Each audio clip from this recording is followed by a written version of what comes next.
रमजान के महीने में जब मैं वुजू बना रहा था मस्जिद में, तो एक लड़का मेरे पास आया। उसकी बहन हमसे पहले ही मसला पूछ चुकी थी, बहुत पहले, तो हमें मालूम था उसके बारे में।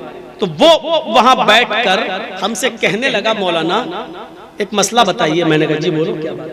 कहा हम जो कुल्ला कर रहे हैं रोजे की हालत में, कुल्ला करते हैं, कुल्ला करते हैं तो जबान में थोड़ा पानी रह जाता है, हर आदमी की बात है। जब कुल्ला करेगा तो जबान में पानी तो कुछ चिपक ही जाएगा ना।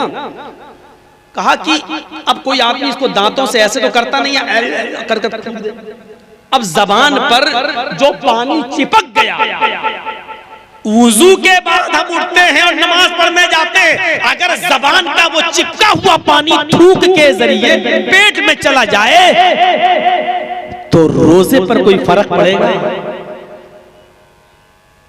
मैंने कहा बेटा आज जुमेरात है। कहने लगा ठीक जी। मैंने कहा कल जुमे का खुतबा मैं इसी टॉपिक पे दूंगा, तुम सुन लेना। कहने लगा आप भी मुझे बता दीजिए। तो मैंने कहा इसको मैं जुमे में बताऊंगा ताकि सबको फायदा हो। वो सिर्फ वो था और मैं था। और दूसरे दिन जब जुमे का खुतबा हुआ तो मैंने जुमे के खुतबे में उसका नाम लिए बगैर कहा, और वो आगे ही बैठा हुआ था।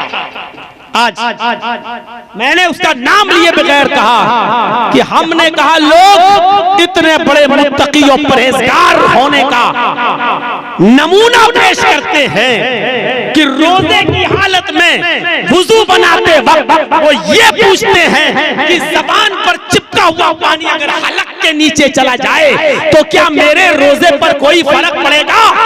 पूछने वाले लोग वो हैं जो अपनी बहनों का हक मारे बैठे हैं, जिनकी बहनें हमारे पास शिकायत लेके आई है कि भाई अपनी विरासत में से अपनी बहन को हक नहीं दे रहा है। जो अपनी बहनों का हक मारे बैठे हैं वो ये मसला पूछते हैं कि हम रोजे की हालत में अगर जबान पर चिपका हुआ पानी अगर हलक में चला जाए तो रोजे पर कोई फर्क पड़ता है या नहीं पड़ता है। ये तकवा और मुत्तकी का ड्रामा बंद करो।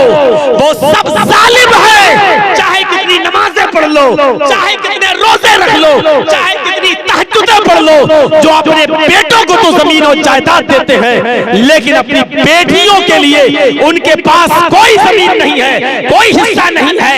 ये खाइन है। क़यामत के दिन अल्लाह तबारक व तआला नमाज और रोजे की कमी तो माफ कर सकता है, लेकिन बंदे के हक मारने के जुर्म में आपको माफ नहीं करेगा। सिर्फ शादी करके जहेज दे देने से मेरे भाइयों लड़कियां विरासत से महरूम नहीं हो जाएंगी। बहनों का भी हक है और बेटे जो आपको देना पड़ेगा, आपके इंतकाल के बाद तरके की शक्ल में उनको मिलेगा।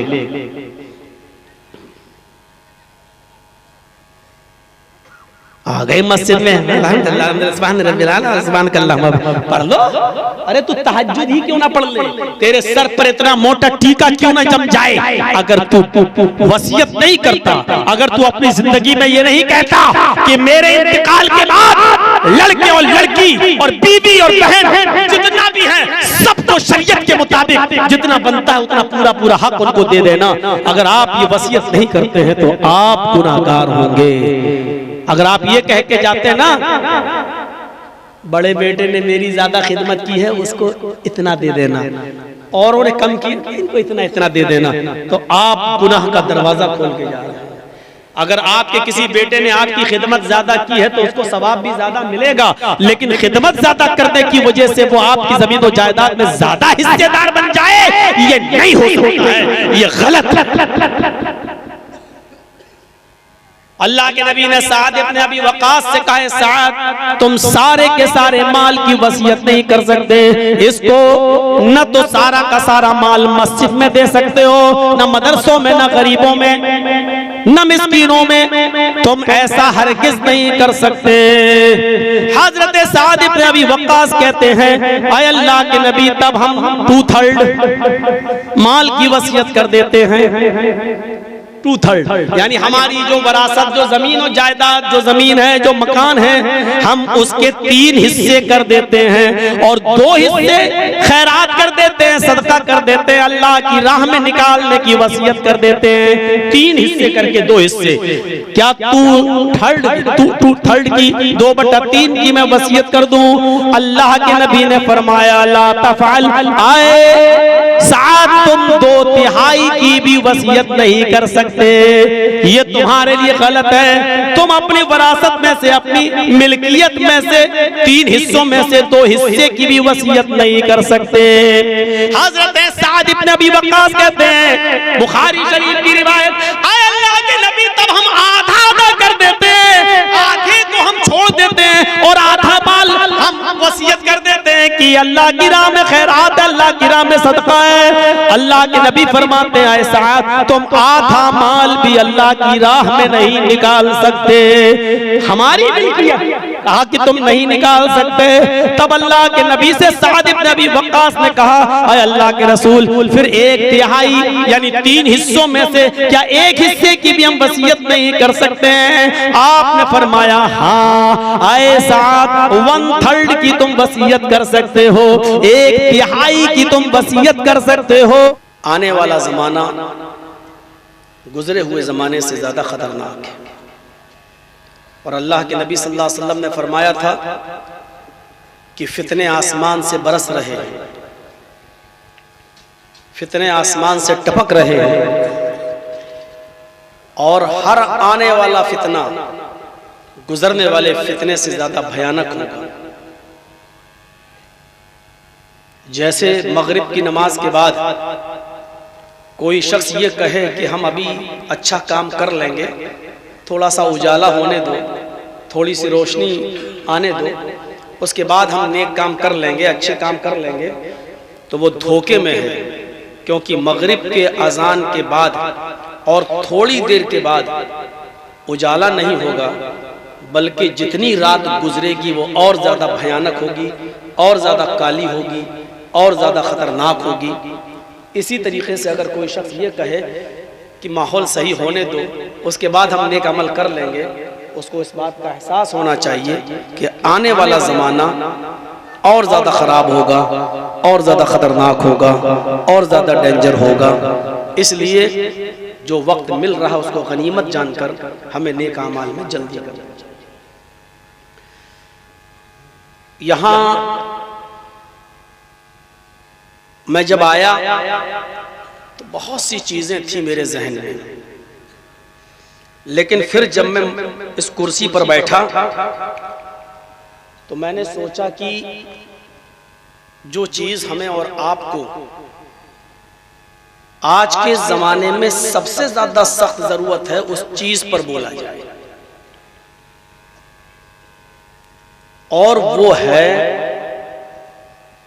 हम अपने मुआशरे और समाज को फजूल खर्ची से कैसे रोकें। फजूल खर्ची बज़ाहिर एक छोटा सा टॉपिक लगता है, आदमी समझता है बीड़ी सिगरेट पान तंबाकू में हमने पैसा खर्च कर लिया यही फजूल खर्ची है, लेकिन ऐसा नहीं।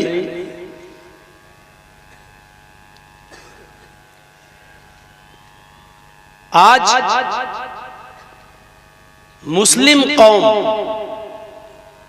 जो तबाह और बर्बाद हो रही है, उसके पीछे सबब है फजूल खर्ची का। फजूल खर्ची चाहे वो घर और मकान बनाने में हो,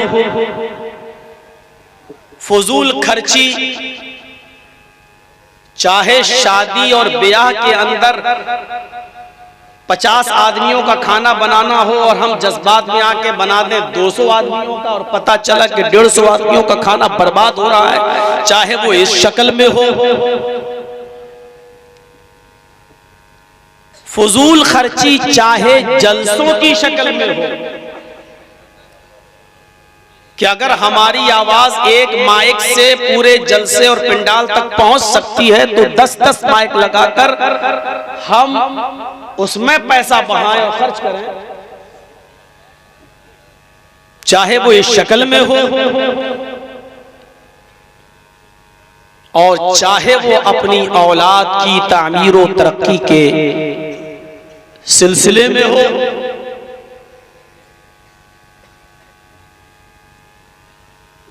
या बारात की शक्ल में हो,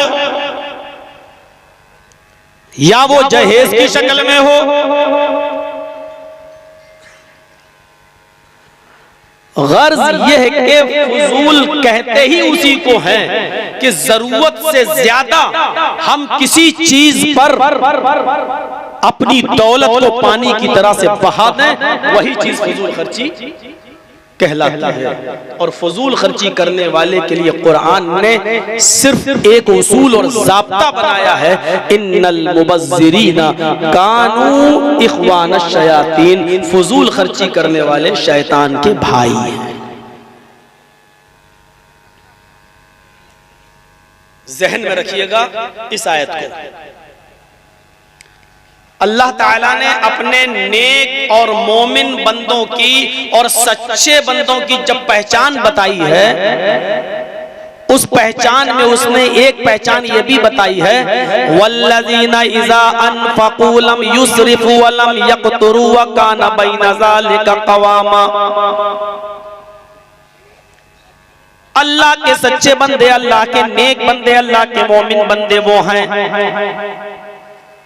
कि जब वो खर्च करते हैं, वल्लज़ीना इज़ा अनफ़क़ू लम युस्रिफ़ू व लम यक़्तुरू, जब वो खर्च करते हैं तो फजूल खर्ची नहीं करते, हद से ज्यादा नहीं बढ़ते। इसराफ, हद में रहना तो ठीक है।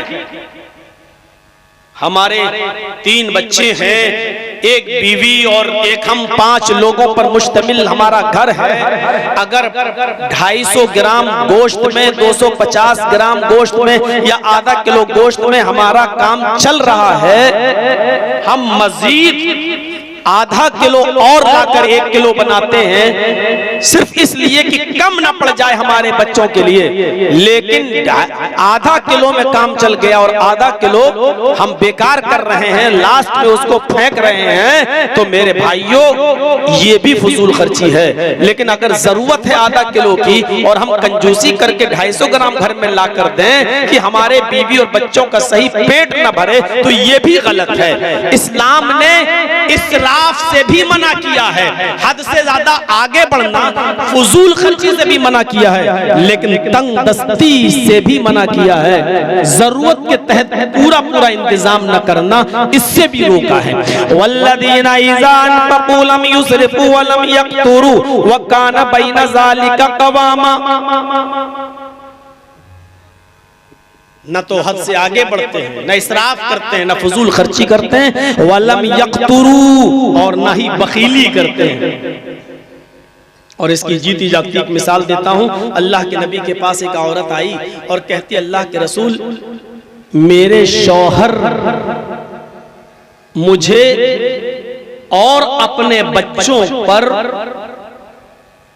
उतना खर्च नहीं करते जितना देना चाहिए। उनका हाथ बंधा रहता है, खुलता नहीं है, जरूरत इतनी इतनी होती है और वो देते हैं इतना इतना, जिसमें हम अपने बच्चों की और अपनी जरूरत को पूरा नहीं कर पाते। फिर उस औरत ने जो मसला पूछा, उस मसले पर गौर कीजिए। आए अल्लाह के रसूल, क्या मैं अपने शौहर की इजाजत के बगैर, आज का ये मसला अगर औरतें सुन लेंगी तो बहुत खुश हो जाएंगी। अल्लाह के नबी ने से उस औरत ने कहा कि अल्लाह के रसूल, अगर मेरा शौहर मुझको पूरा पूरा खर्च नहीं दे, बच्चों का पूरा खर्च नहीं दे, तो क्या मैं अपने शौहर की पॉकेट से, क्या मैं अपने शौहर की जेब से उतना खर्च निकाल सकती हूँ जरूरत के मुताबिक, जो मुझे और मेरे बच्चों के लिए पूरा हो जाए और मेरे शौहर को इसका पता भी ना हो, यानी बिना बताए, बगैर उसको बताए। हम लोग इसको चोरी कहेंगे। लेकिन उस औरत ने मसला जब पूछा तो अल्लाह के रसूल ने फरमाया कि तुम उसकी बीवी हो और वो तुम्हारा सरपरस्त है, कफील है। नान और नफका, रोजी रोटी खिलाने पिलाने की पूरी जिम्मेदारी शौहर के ऊपर आयद होती है। वो तुम्हारा भी खर्च देगा और तुम्हारे बच्चों का भी खर्च देगा। अगर वो पूरा का पूरा खर्च नहीं देता है तो तुम अपने शौहर की जेब से उतना निकाल सकती हो, उसको बताए बगैर, जितने में तुम्हारा और तुम्हारी बीवी का, तुम्हारा और तुम्हारे बच्चों का खर्चा चला जाए। देखिए, आपने सिर्फ यही कहा जितना तुम्हारा और तुम्हारे बच्चों का जितने में खर्च चल जाए उतना तुम निकाल सकती हो, और ये चोरी में नहीं लिखा जाएगा। बहुत से लोगों के तो दिल धड़क रहे होंगे कि आज मौलाना ने क्या कर दिया है। और हो सकता है कि सुबह सुबह बहुत से लोगों की जेब भी कट जाए घर से। लेकिन अक्सर ये होता है कि शरीयत में किसी चीज की इजाजत मिल गई तो अब उसका नाजायज लोग फायदा भी उठाते हैं। अब औरतें, जरूरत तो 1000 की है, अब वो 5000 ले लेंगे। अब वो अपना fair and lovely, Pond's, cream सबका और जोड़ लेंगे।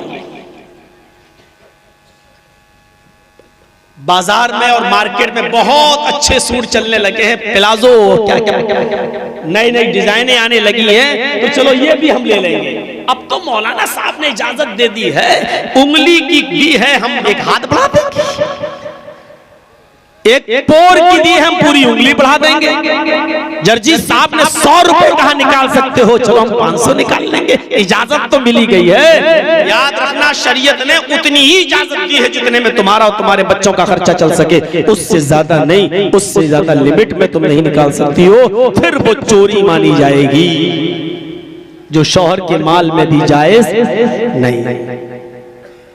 पूरा वाकया बताने का मकसद यह है कि अगर शौहर तंगी में रखता है तो वो भी जायज नहीं है, और हद से ज्यादा फजूल खर्ची करे, हद से ज्यादा बढ़ाए, हद से ज्यादा आगे बढ़े। बच्चा एक खिलौने में खुश हो सकता है, तुम 5 खिलौने दिला रहे हो उसको, ये फजूल खर्ची है। और आइए अब मैं आपको जो मिसालें हदीस की किताबों से देने जा रहा हूं, उन मिसालों पर अगर आप गौर करेंगे तब आपको एहसास होगा कि शरीयत ने तो हलाल जायज कामों में और अच्छे कामों में भी फजूल खर्ची करने की इजाजत नहीं दी है, तो नाजायज कामों में फजूल खर्ची की इजाजत कहां से हो जाएगी। अगर 5 आदमी लड़की वाले के यहाँ जाकर निकाह पढ़ाकर विदा करके रुखसती करके विदा कर निकाह करके लाया जा सकता है, तो ये 200, 250, 300 चोरों लुटेरों को ले जाने की जरूरत क्या है। मैंने सही जुमला बोला है, बाराती कहिए आप, हम चोर और लुटेरे कहेंगे। तो मेरे भाइयों, अब मैं मिसालें दूंगा और सुनिएगा। पहली मिसाल बुखारी शरीफ से। आपने रात के 2 बजे तक मुख्तलिफ उलमा को सुन लिया है। अब सुनिए, नबी अकरम सल्लल्लाहु अलैहि वसल्लम अपने घर में अपने बिस्तर पर लेटे हुए हैं, लेकिन भूख की वजह से नींद नहीं आ रही है। किसको? नबी अकरम। यहां तो जलसों में भूख बर्दाश्त नहीं होती, अभी चले जाएंगे जलेबी खाने, प्रोग्राम सुनते सुनते चले जाएंगे। क्या आवाज तो आई रही माइक की, चलो उधर भी सुनाई देगा। नबी अकरम घर में सोए हैं, लेकिन नींद नहीं आ रही है भूख की वजह से। रात ही में उठते हैं और निकल जाते हैं घर के बाहर।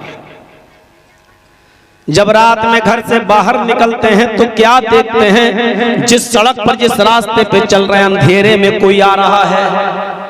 आजकल की तरह ट्यूबलाइटों का जमाना नहीं था, लाइट का जमाना नहीं था, कुमकुमों का जमाना नहीं था, बिजली का जमाना नहीं था, इसलिए अंधेरे में नहीं पहचान पाए। लेकिन करीब गए तो देखा ये कोई और नहीं, ये तो अबू बकर सिद्दीक हैं। कहा, अबू बकर इतनी रात में तुम यहां कैसे? झूठ नहीं बोले। हजरत अबू बकर सिद्दीक ने फरमाया, अल्लाह के नबी, मैं घर में लेटा हुआ था, आज मेरे घर में खाना नहीं बना, भूख की वजह से हम करवटें बदलते रहे, आखिरकार घर से बाहर निकल गया कि अल्लाह का कोई बंदा मुझे मिल जाए, रास्ते में कोई मिल जाए या कोई मेरी परेशानी देखकर मुझे समझ जाए कि मैं भूखा हूँ। इस भूख ने मुझे निढाल कर दिया है, इस भूख की वजह से मैं घर से बाहर निकला। अल्लाह के नबी फरमाते हैं अबू बकर, वल्लाह अल्लाह की कसम मुझे भी भूख ने ही घर से बाहर निकाला है। अंदाजा लगाइएगा, कायनात का सबसे बड़ा इमाम, जिसके लिए आसमान से जिब्रील आए हो, फरमाया हो कि अल्लाह ने कहा है ऐ मोहम्मद अगर आप कहें तो हम आपके लिए इस ओहद पहाड़ को सोने का पहाड़ बना दें, जहां आप चले ये पहाड़ आपके साथ चले, जहां आप रुके पहाड़ रुक जाए। ये सोने के पहाड़ को बनाकर आपको उसका मालिक बना दे, लेकिन अल्लाह के नबी मना करते हैं मुझे इस दुनिया में सोने का मालिक नहीं बनना है, मैं तो इस दुनिया में जन्नत का मालिक बनने के लिए आया हूँ, ऐसे अमल करने के लिए आया हूँ जो मुझे जन्नत का हकदार बना दे, जन्नत का मालिक बना दे। उस नबी की नींद का आलम, भूख का आलम यह है कि उसको घर में खाने के लिए कुछ नहीं है। चले अबू बकर तुम भी भूखे हम भी भूखे, चलो आगे चलते हैं, शायद अल्लाह कोई इंतजाम कर। अब दोनों लोग चल रहे हैं साथ, एक और शख्स रास्ते में चला रहा है, दूर से पहचान में नहीं आया, उसके करीब गए तो देखा उमर फारूक रज़ी अल्लाह तआला अन्हु है। पूछा उमर तुम कैसे निकले? हजरत उमर ने भी सेम वही जवाब दिया, ऐ अबू बकर ऐ अल्लाह के रसूल मुझे भूख की वजह से घर से बाहर निकलना पड़ा, घर में खाने को कुछ नहीं। अबू बकर सिद्दीक ने कहा कि मैं भी भूख की वजह से निकला। अल्लाह के रसूल ने कहा मेरा भी वही हाल है। अच्छा चलो, करीब में किसी अंसारी सहाबी का घर है। बुखारी शरीफ की हदीस के अंदर उस सहाबी का नाम अबुल हैसम अंसारी बताया गया है। अबुल हैसम अंसारी के घर चलते हैं, उनके पास खजूर का एक बाग है, शायद वो कुछ खजूर तोड़ के ले आए, कुछ खिला दें। रात की तारीकी में, रात के अंधेरे में दरवाजे को दस्तक दी, अबुल हैसम अंसारी के मकान पे पहुंचे, दरवाजे को दस्तक दी। अबुल हैसम अंसारी रात में उठे, अल्लाह इतनी रात में कौन आ सकता है? ईशा की नमाज के बाद तो दरवाजा बंद करके सोने का हुक्म है। कुरान ने भी फरमाया ईशा की नमाज पढ़कर बिस्तर पर सो जाओ। नबी ने भी फरमाया लायानी कामों में न रहो, इतनी रात में जरूर कोई मजबूर इंसान ही होगा जो हमारे दरवाजे पर आया है। अबुल हैसम अंसारी ने दरवाजा खोला, क्या देखते हैं कि सामने 14वीं रात का चांद खड़ा है और दाएं बाएं सितारों के मानिंद चमकने वाले दो सहाबी यानी मुहम्मदुर रसूलुल्लाह और दाएं बाएं अबू बकर उमर। कहा मुबारक हो, कितने अच्छे मेहमान, और रात की इतने अंधेरे में हमारे घर पर मेजबानी का शर्फ मुझे हासिल। आइए अल्लाह के नबी घर में तशरीफ लाइए, आए अबू बकर उमर आइए घर में तशरीफ ले आइए। अचानक कोई किसी के घर पे पहुंच जाए तो मेजबान के दिल से पूछो, और वो भी आज के जमाने में नहीं कि पहले से आपके घर में फ्रिज है, 1-2 दिन का खाना एडवांस रखा हुआ है। उस जमाने में फ्रिज भी नहीं है, उस जमाने में मोबाइल भी नहीं है कि बता दूं कि हाँ रात में 12 बजे हम आपके घर पहुंच रहे हैं, इंतजाम करके रखना। जरा तसव्वुर करें आप इस चीज की, कोई इंतजाम नहीं, पहुंच गए घर। और आज किसी के घर अचानक पहुंच जाओ तो सबसे पहले तो आदमी से ज्यादा उसकी बीवी नाराज हो जाएगी, कमीना इसी वक्त रात को टपकने को था। अब इनके बाप के नौकर हैं, रात में उठे गरम रोटी बनाए, इनको खिल चावल चढ़ाएं, दाल बनाएं। कुछ ऐसी हैं, हम ये नहीं कह रहे, लेकिन सब ऐसी नहीं है। बहुत सी ऐसी भी हैं जो मेहमानों को घर में खाना बनाने में फख्र महसूस करती हैं और वो बरकत समझती हैं कि इन्हीं मेहमानों की बरकत से अल्लाह ने हमारे घर में रिज़्क़ के दरवाजे खोले हैं। ऐसे अब उठा बैठी मत करिए भैया, इसको बिठा दो, अब उठा बैठी मत करिए, जा अब आना नहीं यहां से लौट जाओ।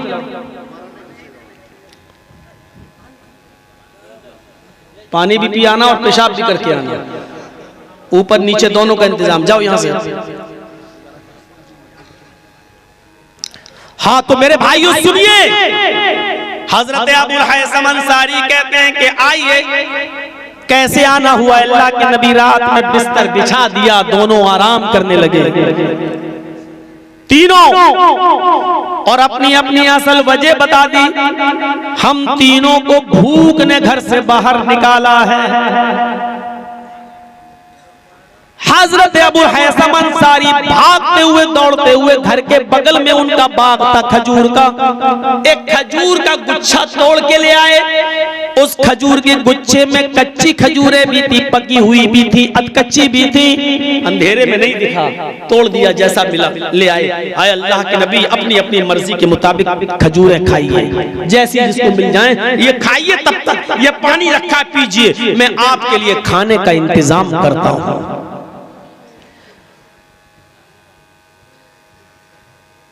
गए और एक बकरी निकाली अबुल हैसम ने,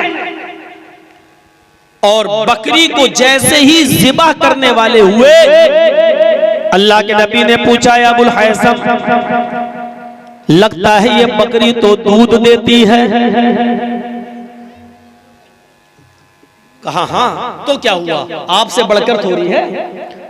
फरमाया नहीं, आया अबुल हैसम, इस बकरी के दूध की जरूरत हमसे ज्यादा तुम्हारे बच्चे को है, और तुम्हारा बच्चा अब इसी बकरी का दूध पीता है, लिहाजा इस बकरी को आप ज़िबा नहीं करोगे। यहाँ तो बाकायदा हम जैसे मौलवी फोन करके कह देते हैं कि हाँ डॉक्टर साहब जरा खस्सी मुर्गा बना के रखिएगा देसी, मछली भी मंगा लीजिएगा, और डॉक्टर साहब अगर कुछ खाना कानी करें तो हदीस सुना देते हैं, मेहमान नवाजी करना बहुत बड़ा सवाब है। मौलवियों के पास हदीसों की कमी तो है नहीं। कौवा और कबूतर वाला वाकया सुन लीजिएगा, हमारा पहले वाला यूट्यूब पे पड़ा होगा, सुना ना। एक शिकारी के जाल में कौवा भी फंस गया और कबूतर भी फंस गया था। तो कौवा भी रो रहा और कबूतर भी रो रहा था। तो कबूतर ने गुस्से से कहा, चुप चुप चुप, कौवे से काव काव काव काव करते हुए मेरा दिमाग खराब कर दिया। तो कौवा बोला कि तू भी तो गुडर गुडर करते करते मेरा दिमाग खराब कर दिया, हम रो रहे हैं तो तू भी तो रो रहा है। तो कबूतर बोला, कमीने मैं तो इसलिए रो रहा हूं क्योंकि मैं हलाल हूं और शिकारी के जाल में फंस गया हूं। ये शिकारी हमें जाल से निकालेगा और ज़िबा करेगा, काटेगा और खा जाएगा, हमें तो कटना ही कटना है, इसलिए मैं रो रहा हूं। तू क्यों रो रहा है कमीने, तू तो हराम है, तुझे थोड़ी शिकारी काटेगा, तुझे तो जाल से निकालेगा, उड़ा देगा या पिंजरे में बंद कर देगा, खिलाएगा पिलाएगा। तेरी जिंदगी खतरे में थोड़ी है, जिंदगी तो मेरी खतरे में है क्योंकि मैं हलाल हूं। तो कौवा बोला, मेरी जिंदगी तुमसे ज्यादा खतरे में है। तो कबूतर बोला, वो कैसे।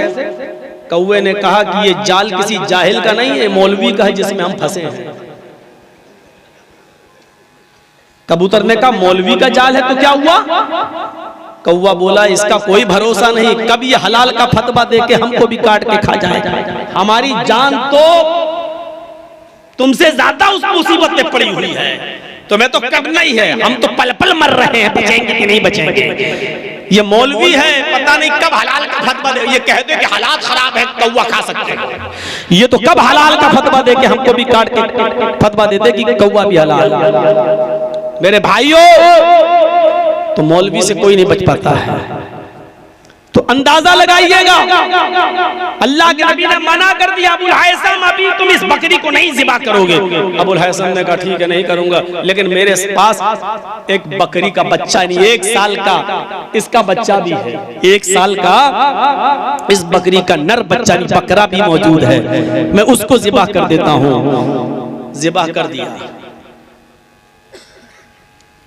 बोटियां की, गोश्त बना, पराठा बना, रोटी और गोश्त बन के सामने आया। अल्लाह के नबी के सामने रोटी आई, गोश्त भी आया। उस वक्त जो जो नियामतें चलती थी सब बना दिया गया, रख दिया गया। अबू बकर सोच रहे हैं कब नबी खाना शुरू करें फिर हम खाएं। भूख से बुरा हाल है अबू बकर का भी, उमर का भी, लेकिन उस वक्त अगर आंखों में आंसू हैं तो जनाब मोहम्मद रसूलुल्लाह सल्लल्लाहु अलैहि वसल्लम की आंखों में आंसू हैं। और नबी अकरम ने इन नेमतों को देखा, बकरे के आइटम को देखा, रोटी को देखा, तो आपके आंखों में आंसू आ गए और देखते आपने फरमाया अल्लाह तुसअलुन्ना अन हाज़न नईम यौमल क़ियामा। आए अबुल हैसम, थोड़े से गोश्त की जरूरत थी, चंद रोटी की जरूरत थी, तुमने आज तरह तरह के आइटम बनाकर हमारे सामने रख दिए। कयामत के दिन अल्लाह ने ये नेमतें जो आज तुम्हें दी हैं, कयामत के दिन इन नेमतों के बारे में सवाल किया जाएगा, कयामत के दिन इन नेमतों के बारे में पूछा जाएगा। यानी ये नेमतें खाकर तुमने अल्लाह ताला का शुक्र अदा किया या नहीं किया। मेरे भाइयों, हजरत आयशा सिद्दीका फरमाती हैं, मा मिन अब्दिन यशरबुल माअल कराहा इल्ला बिगैरि अज़न वजब शुक्र। हजरत आयशा ने फरमाया, कोई शख्स पानी पी ले और वो पानी आराम से हलक के जरिए उसके पेट में चला जाए और फिर बिना किसी तकलीफ के वो पेशाब बनकर बाहर निकल जाए, यानी पानी पीने में कोई दिक्कत ना हो और पेशाब करने में कोई दिक्कत ना हो, पानी आराम से पी लेता हो कोई शख्स और पानी जब पेशाब बन जाए अंदर और वो भी बिना किसी तकलीफ के बाहर निकल जाए, तो उस आदमी पर अल्लाह का शुक्र अदा करना वाजिब हो जाता है। इल्ला वजब शुक्र कि अल्लाह ने उसको पानी पिला दिया और पानी पेट में महफूज रखा और फिर सही और सलामत बाहर भी निकाल दिया, यानी उसके किडनी साफ है, उसके लीवर पे कोई फर्क नहीं है, उसका पेट डैमेज नहीं है। उसको अल्लाह के इस नेमत पर अल्लाह का शुक्र अदा करना चाहिए। और इसीलिए फरमाया जब पानी पियो तो कहो बिस्मिल्लाह और जब पेशाब करके फारिग हो तो कहो गुफरानका। ये दुआ बताई ताकि तुम अल्लाह ताला का शुक्र अदा कर सको। कितने बेशरम और बेहया हो चुके हैं हम। खड़े होकर खाने की आदत है हमारी, खड़े होकर पीने की आदत है हमारी, प्लेट में रखा हुआ खाना छोड़ने की आदत है हमारी और बचा हुआ खाना नालियों में और कूड़ेदान में फेंकने की आदत है हमारी। अल्लाह रब्बुल आलमीन की नेमतों को खाकर हम अल्लाह का शुक्र अदा नहीं कर रहे हैं। मेरे भाइयों, तसव्वुर कीजिए कि हम कितनी बड़ी नाफरमानी कर रहे हैं अल्लाह की। उसके बाद अल्लाह के नबी सल्लल्लाहु अलैहि वसल्लम ने एक रोटी ली। अल्लाह की कसम, मौलाना जर्जीस को उस रोटी का साइज नहीं मालूम। बुखारी की हदीस में खुब्ज़ुन का लफ्ज मौजूद है, एक रोटी। किसी इलाके में रोटी छोटी बनती है, किसी इलाके में बड़ी बनती है। आपके यहाँ रोटी छोटी जोटी बनती है, हमारे इटावा में यूपी साइड मगरबी यूपी में आ जाओ तो रोटी का साइज थोड़ा बड़ा हो जाता है। पाकिस्तान की सरजमीन पे चले जाओ तो इतनी बड़ी रोटी बनती है कि एक रोटी में दो तीन आदमी खा लें। अब हमें नहीं मालूम कि वो रोटी इतनी सी थी कि इतनी सी थी कि इतनी बड़ी थी। हदीस की किताब में खुब्ज़ुन का लफ्ज आता है कि एक रोटी ली और उस रोटी के ऊपर अल्लाह के नबी ने गोश्त की 2 बोटियां रखी, बस गोश्त की 2 बोटियां रखी और उनको मोड़ दिया और अबुल हैसम से कहा, अबुल हैसम ये पकड़ो और इसको मेरी बेटी फातिमा को दे दो, जाओ मेरे घर और इसको मेरी बेटी फातिमा को पहुंचा दो। आज 15 दिन से मेरी बेटी फातिमा ने भी कुछ नहीं खाया, आज 15 दिन हो गए मेरी बेटी को कुछ नसीब नहीं हुआ। मेरे भाइयों गौर करो, एक रोटी दे रहे हैं, 2 बोटी। अबुल हैसम अंदर जाते हैं, उनकी बीवी कहती है एक रोटी नबी ने दी तो तुम एक रोटी लेके जाने लगे, शर्म नहीं आ रही? 15 दिन से नबी की बेटी ने कुछ नहीं खाया, इधर लाओ। उन्होंने 2-3 रोटियां रख दी और पूरा का पूरा टिफिन भर दिया गोश्त का और कहा जाओ दे दो ताकि आज तो कम से कम वो पेट भर के खा ले। जब वो एक टिफिन भरा हुआ लेकर और चंद रोटियां लेकर जब घर से निकले तो अल्लाह के नबी ने वो पूरा का पूरा टिफिन उनसे छीन लिया। फरमाया आए अबुल हैसम, मैं अपनी बेटी फातिमा को इतना नहीं खिलाना चाहता कि मेरी बेटी पेट भर के खा ले और फिर रात में उठकर वो तहज्जुद की नमाज से गाफिल हो जाए, अल्लाह को याद न कर सके, वो रात में फिर नमाज न पढ़ सके। मैं एक रोटी और 2 बोटी दे रहा हूँ, उतना ही मेरी बेटी को खाने का हक है जितने में उसकी कमर सीधी रहे और रात को उठकर अल्लाह का शुक्र अदा कर सके। मेरे भाइयों, घर वाला अपनी इजाजत से 3-4 रोटियां दे रहा है, पूरा गोश्त टिफिन से भर रहा है, जायज है। घर वाला अपनी मर्जी से ले जा रहा है, उसकी बीवी अपनी मर्जी से दे रही है, लेकिन इमाम कायनात कह रहे हैं कि मुझे उतना ही देना है जितना मेरी बेटी खाए और अल्लाह का शुक्र अदा कर सके। यानी फजूल नहीं, ज्यादा नहीं, उसकी भूख से ज्यादा बद दो उसको। मेरे प्यारे साथियों, और आपने कहा आया अबुल हैसम, हम 2 ही लोग तो थे, अबू बकर, उमर और हम 3, इतना पूरा का पूरा बकरा ज़िबा कर देने की क्या जरूरत थी? खजूर लाए तो थे, खजूर खा के पानी पी लेते काफी था, और जब ये नेमतें तुम ले भी आए तो तुमने इतने आइटम क्यों बना दिए? इतना आइटम क्यों बना दिया? लतुसअलुन्ना अन हाज़ा नईम, क़यामत के दिन इन नेमतों के बारे में सवाल किया जाएगा, इन नेमतों के बारे में पूछा जाएगा। मेरे भाइयों, अब कोई आदमी ये कहे कि मौलवियों के दस्तरखान पे मछली भी रख दो, मुर्गा भी रख दो, चिकन भी रख दो, मटन भी रख दो और हमारा मुगल आजम भी रख दो, ये सारी की सारी चीजें रख दो, तो क्या ये गलत है?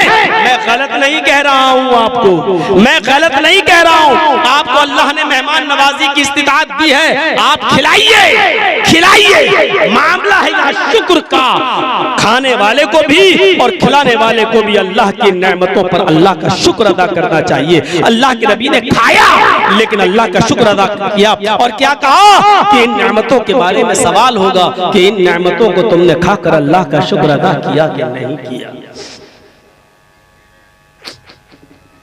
एक बेटी देके भी आजमाता है, 4 बेटियां देके भी आजमाता है, पैसा देके भी आजमाता है, पैसा छीन के भी आजमाता है,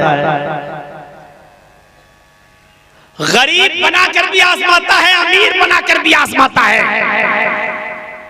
नबी आकरम का रात को भूखा उठना, अबू बकर का रात को भूखा घर से निकलना, उमर फारूक का रात की तारीकी में भूख से बेचैन होकर निकलना, और अबुल हैसम का मेहमान नवाजी करना, और उस मौके पर अल्लाह के रसूल का ये कहना कि इन नेमतों के बारे में सवाल होगा। हमें इशारा मिल रहा है कि किसी भी चीज की ज्यादती जायज नहीं है, जितने में काम चल सकता है उतने में काम चलाओ, ज्यादती किसी चीज की फजूल खर्ची।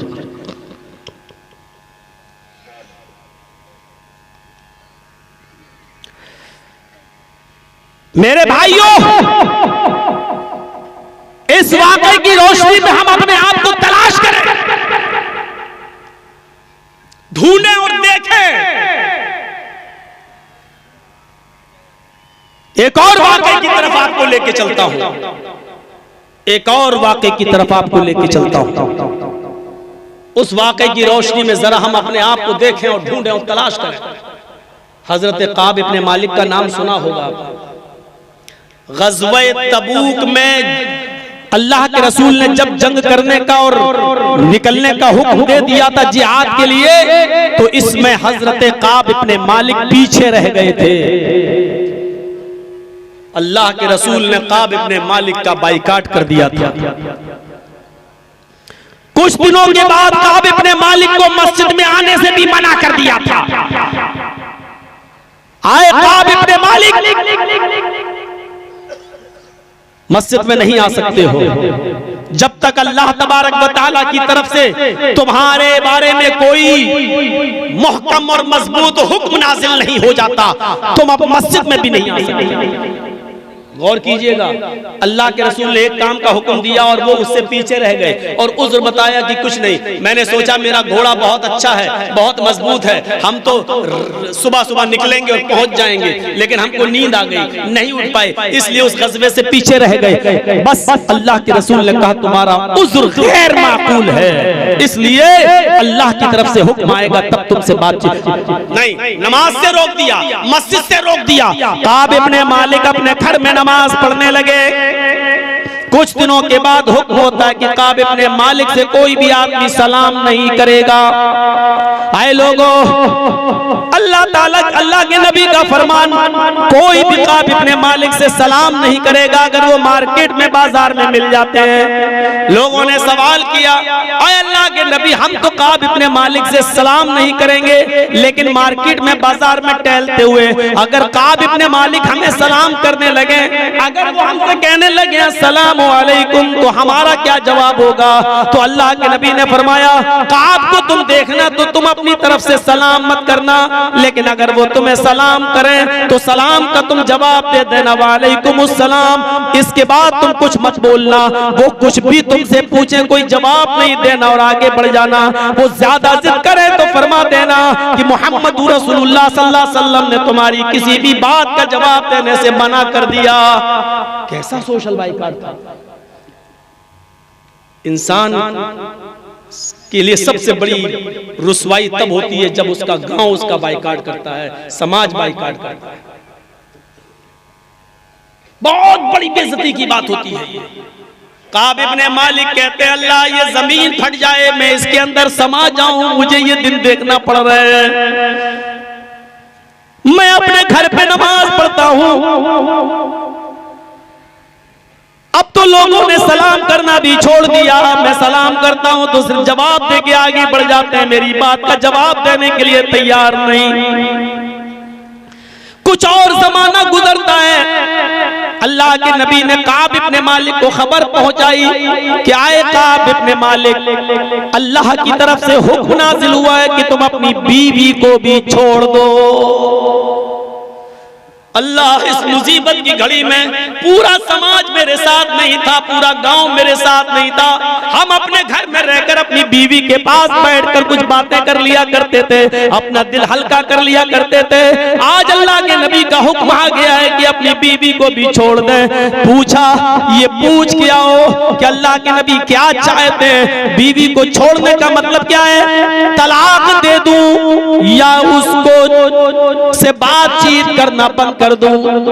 अल्लाह के नबी ने फरमाया, जाओ काब इब्ने मालिक से कह दो कि तलाक देने का हुक्म नहीं है, सिर्फ बीवी से बातचीत नहीं कर सकते हो, बीवी से बातचीत करना बंद कर दो।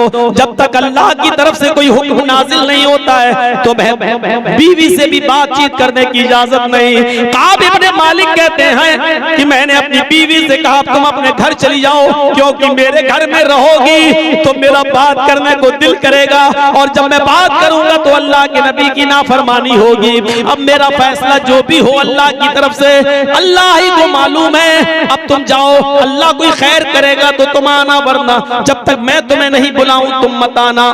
बीवी को भी मायके भेज दिया, घर भेज दिया। मैं जो बताना चाहता हूं वाकया आ गया।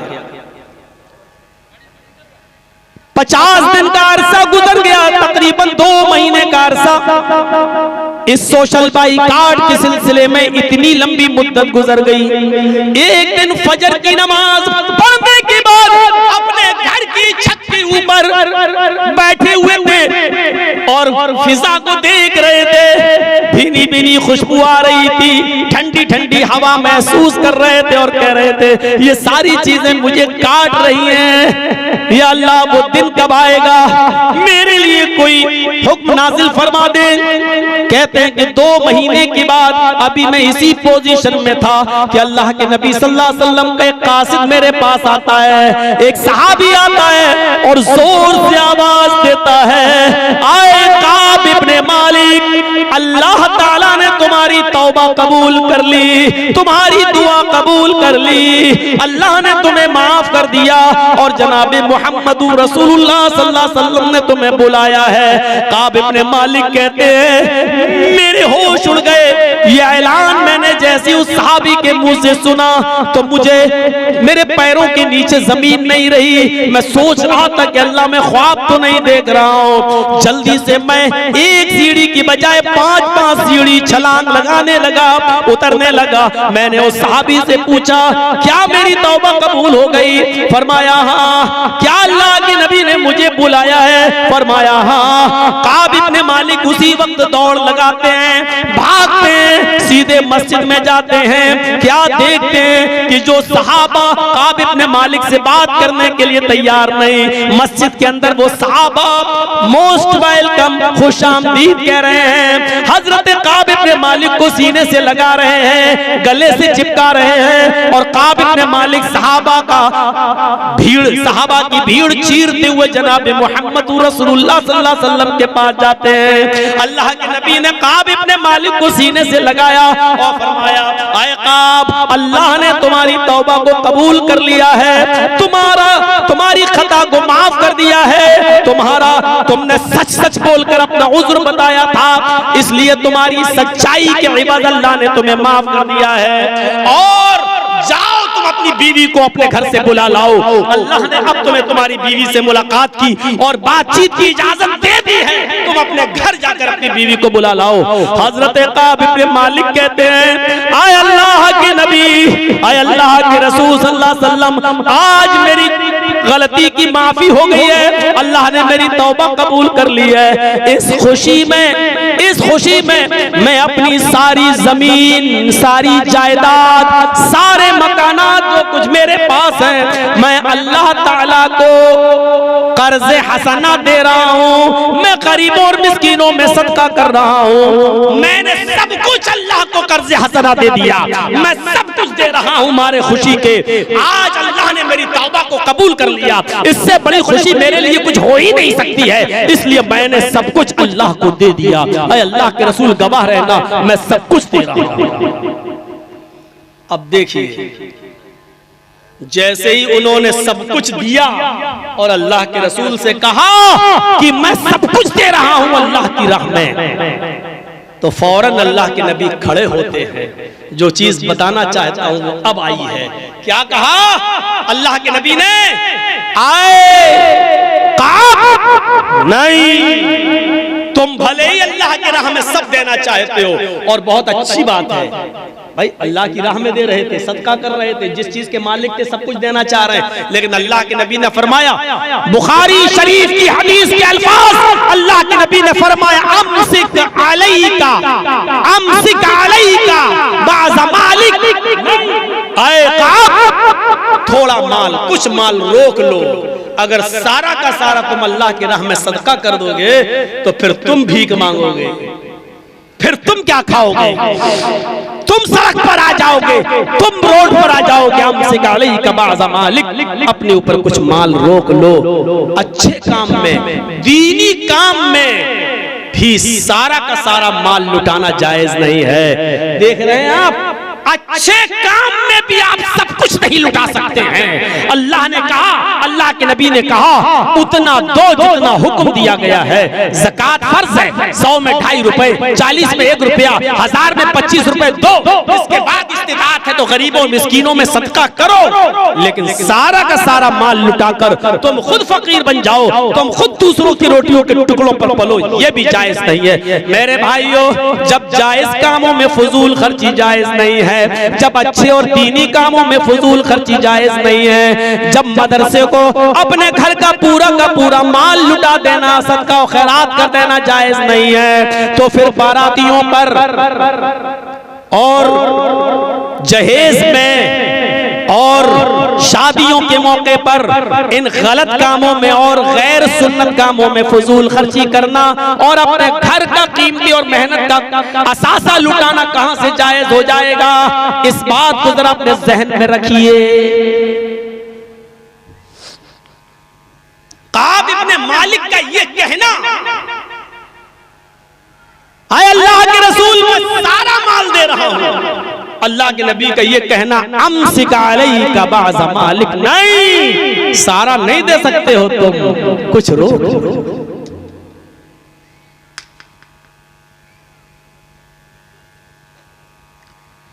सदका और खैरात और अच्छे काम में भी मना कर रहे हैं। इस हदीस से आप अंदाजा लगाइए, हम तो हराम और नाजायज कामों में माल खर्च कर रहे हैं, कहां से जायज है?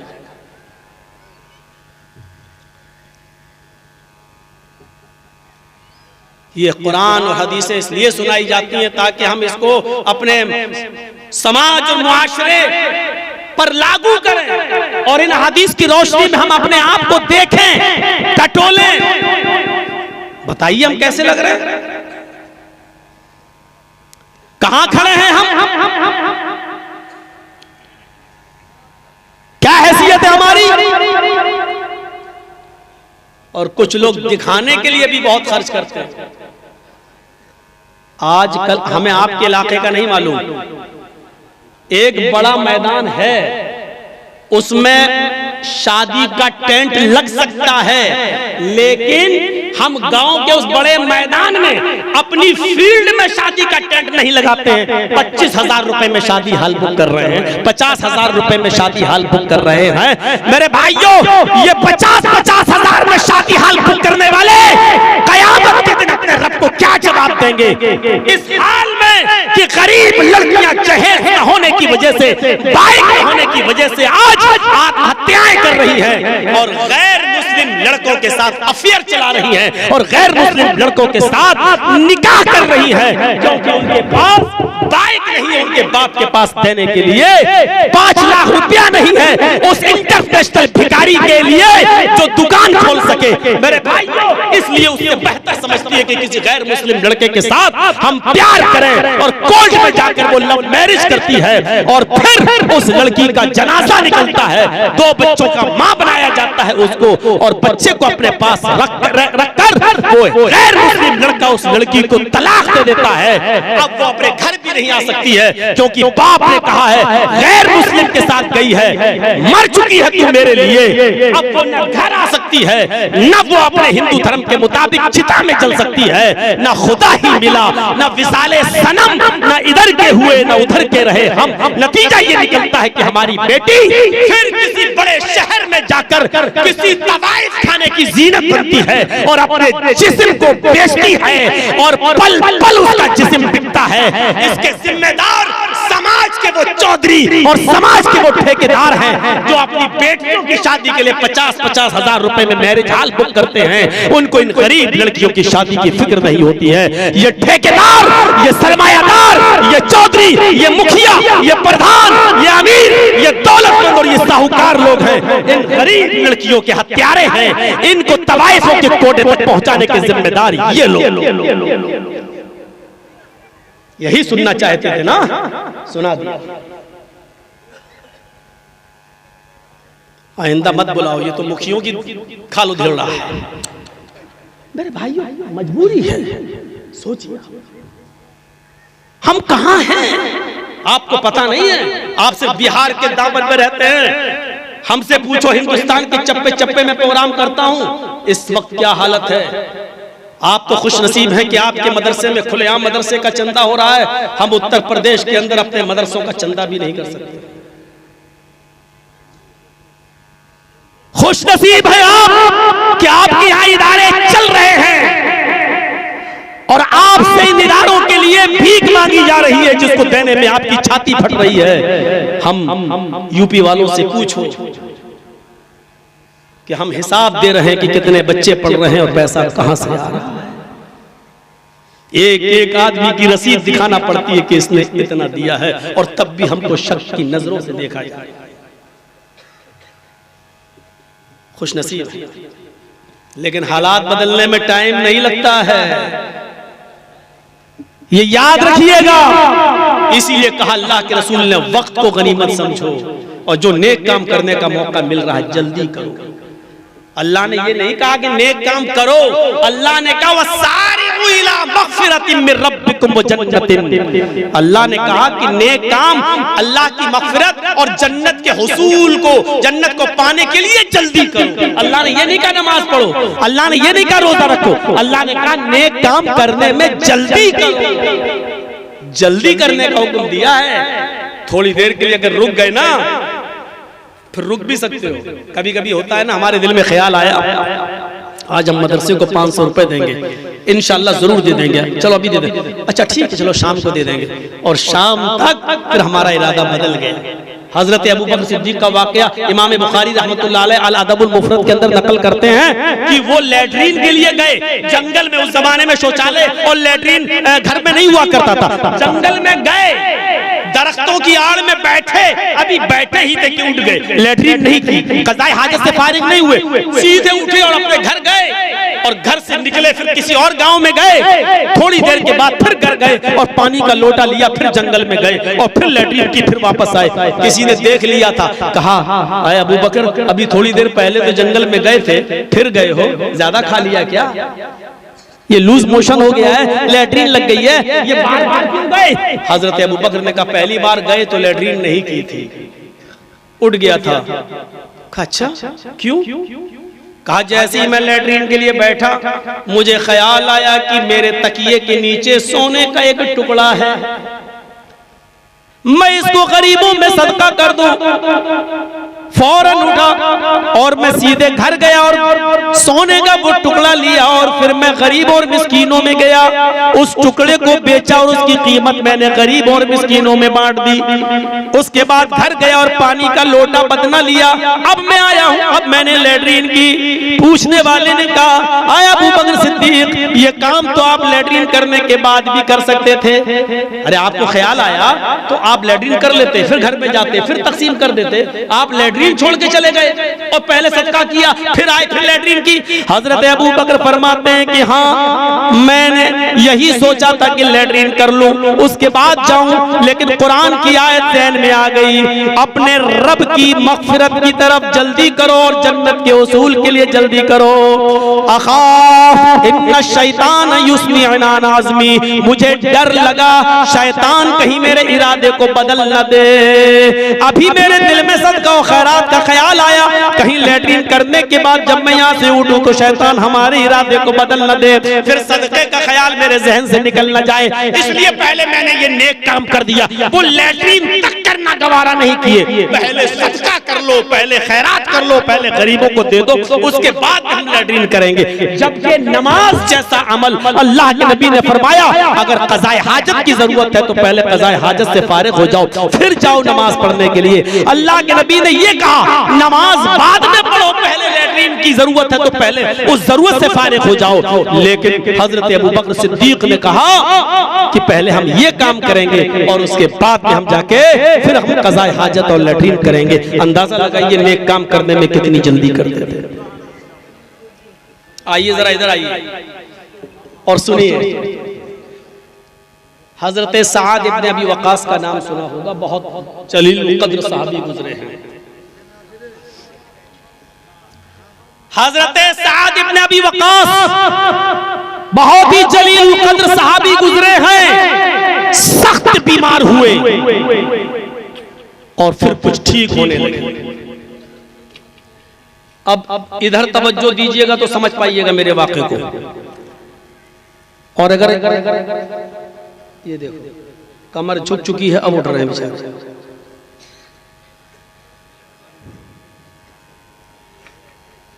अल्लाह के रसूल सल्लल्लाहु अलैहि वसल्लम को पता चला कि साद इब्न वक़ास बीमार हैं तो उनके घर गए अयादत करने। बहुत सवाब है बीमार की अयादत करने का।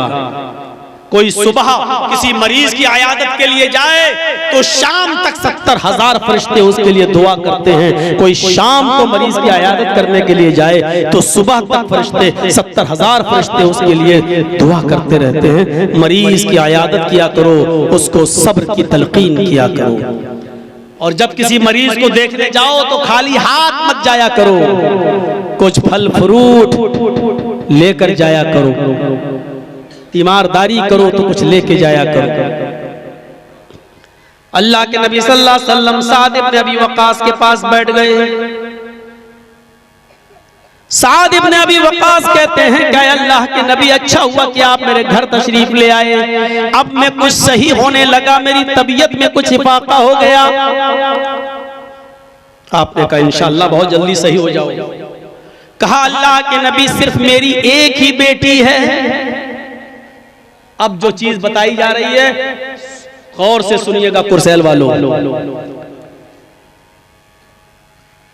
डिस्ट्रिक्ट कटिहार और उसके अतराफ से आने वालों, गौर से सुनिएगा। हाय अल्लाह के रसूल, मेरी एक ही बेटी है और अल्लाह ने मुझे जमीनों जायदाद का मालिक बनाया है। कई बाग हैं मेरे, कई जमीनें हैं मेरी, कई मकान हैं मेरे, और एक ही बेटी है मेरी। आज मैं चाहता हूं कि मैं अपनी जिंदगी में अपने सारे माल की वसीयत कर दूं। हदीस के अल्फाज बुखारी के, आज मेरा दिल चाहता है कि मैं अपने सारे माल की वसीयत कर दूं, सबका सब माल अल्लाह की राह में खैरात कर दूं। अल्लाह के नबी सल्लल्लाहु अलैहि वसल्लम ने फरमाया, ला तफअल हाकज़ा आए साद इब्न अबी वक़ास, तुम ऐसा हरगिज़ नहीं कर सकते। साद इब्न अबी वक़ास किस चीज में अपना माल खर्च कर रहे हैं? अल्लाह की राह में। और अल्लाह के नबी क्या कह रहे हैं? साद, तुम ऐसा नहीं कर सकते। यहां तो अपनी बेटियों का हक मारे बैठे हैं लोग, अपनी बेटियों का हक मारे बैठे हैं। हमारे इटावा में रमजान के महीने में जब मैं वुजू बना रहा था मस्जिद में, तो एक लड़का मेरे पास आया। उसकी बहन हमसे पहले ही मसला पूछ चुकी थी, बहुत पहले, तो हमें मालूम था उसके बारे में। तो वो वहां बैठकर हमसे कहने लगा, मौलाना एक मसला बताइए। मैंने कहा जी बोलो, क्या बात? कहा हम जो कुल्ला कर रहे हैं, रोजे की हालत में कुल्ला करते हैं, कुल्ला करते हैं तो जबान में थोड़ा पानी रह जाता है, हर आदमी की बात है। जब कुल्ला करेगा तो जबान में पानी तो कुछ चिपक ही जाएगा ना। कहा कि अब कोई आदमी इसको दांतों से ऐसे तो करता नहीं है, करके अब जबान पर जो पानी चिपक गया, वुजू के बाद हम उठते हैं और नमाज पढ़ने जाते हैं, अगर जबान का वो चिपका हुआ पानी थूक के जरिए पेट में चला जाए तो रोजे पर कोई फर्क पड़ेगा? मैंने कहा बेटा आज जुमेरात है। कहने लगा ठीक जी। मैंने कहा कल जुमे का खुतबा मैं इसी टॉपिक पे दूंगा, तुम सुन लेना। कहने लगा आप ही मुझे बता दीजिए। तो मैंने कहा इसको मैं जुमे में बताऊंगा ताकि सबको फायदा हो। वो सिर्फ वो था और मैं था। और दूसरे दिन जब जुमे का खुतबा हुआ तो मैंने जुमे के खुतबे में उसका नाम लिए बगैर कहा, और वो आगे ही बैठा हुआ था।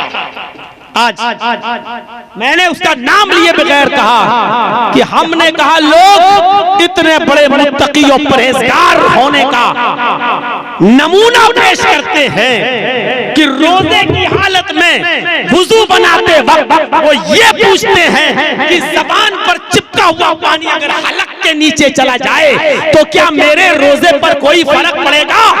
पूछने वाले लोग वो हैं जो अपनी बहनों का हक मारे बैठे हैं, जिनकी बहनें हमारे पास शिकायत लेके आई है कि भाई अपनी विरासत में से अपनी बहन को हक नहीं दे रहा है। जो अपनी बहनों का हक मारे बैठे हैं वो ये मसला पूछते हैं कि हम रोजे की हालत में अगर जबान पर चिपका हुआ पानी अगर हलक में चला जाए तो रोजे पर कोई फर्क पड़ता है या नहीं पड़ता है।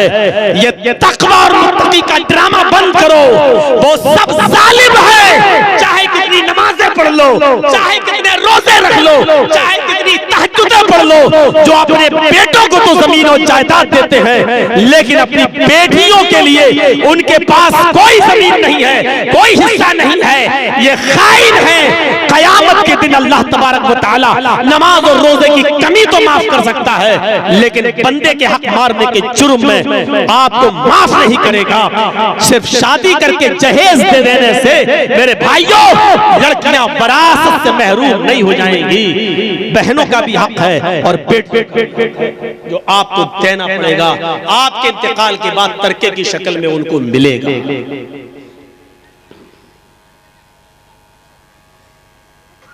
आ गए मस्जिद में, पढ़ लो। अरे तू तहज्जुद ही क्यों ना पढ़ ले, तेरे सर पर इतना मोटा टीका क्यों ना जम जाए। अगर तू वसीयत नहीं करता, अगर तू अपनी जिंदगी में ये नहीं कहता कि मेरे इंतकाल के बाद लड़के और लड़की और बीवी और बहन जितना भी है सबको शरीयत के मुताबिक जितना बनता है उतना पूरा पूरा हक उनको दे देना, अगर आप ये वसीयत नहीं करते हैं तो आप गुनाहगार होंगे। अगर आप ये कह के जाते ना बड़े बेटे ने मेरी ज्यादा खिदमत की है उसको इतना दे देना, औरों ने कम की इनको इतना इतना दे देना, तो आप गुनाह का दरवाजा खोल के जा रहे हैं। अगर आपके किसी बेटे ने आपकी खिदमत ज्यादा की है तो उसको सवाब भी ज्यादा मिलेगा, लेकिन खिदमत ज्यादा करने की वजह से वो आपकी जमीन और जायदाद में ज्यादा हिस्सेदार बन जाए, ये नहीं हो सकता है, ये गलत।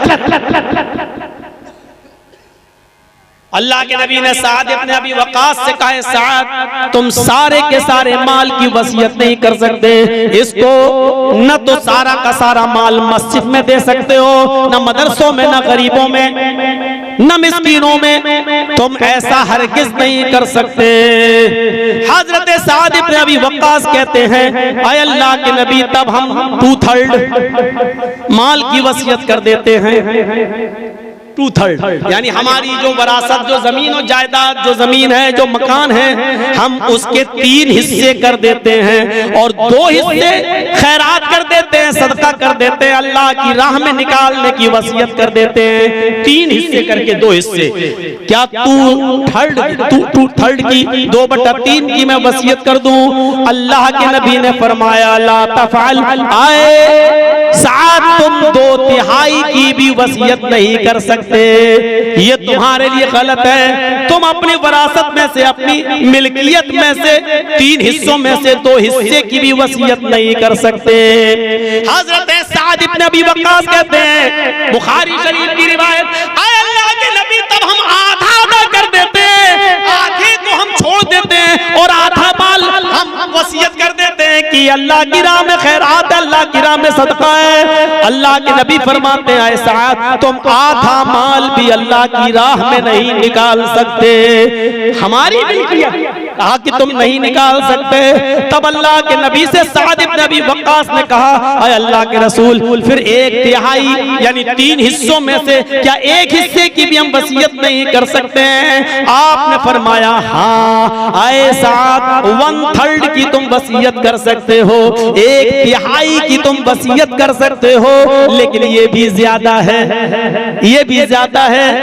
करना तो नहीं चाहिए, लेकिन अगर 1/3 की करना चाहो तो कर सकते हो, हालांकि ये भी ज्यादा है।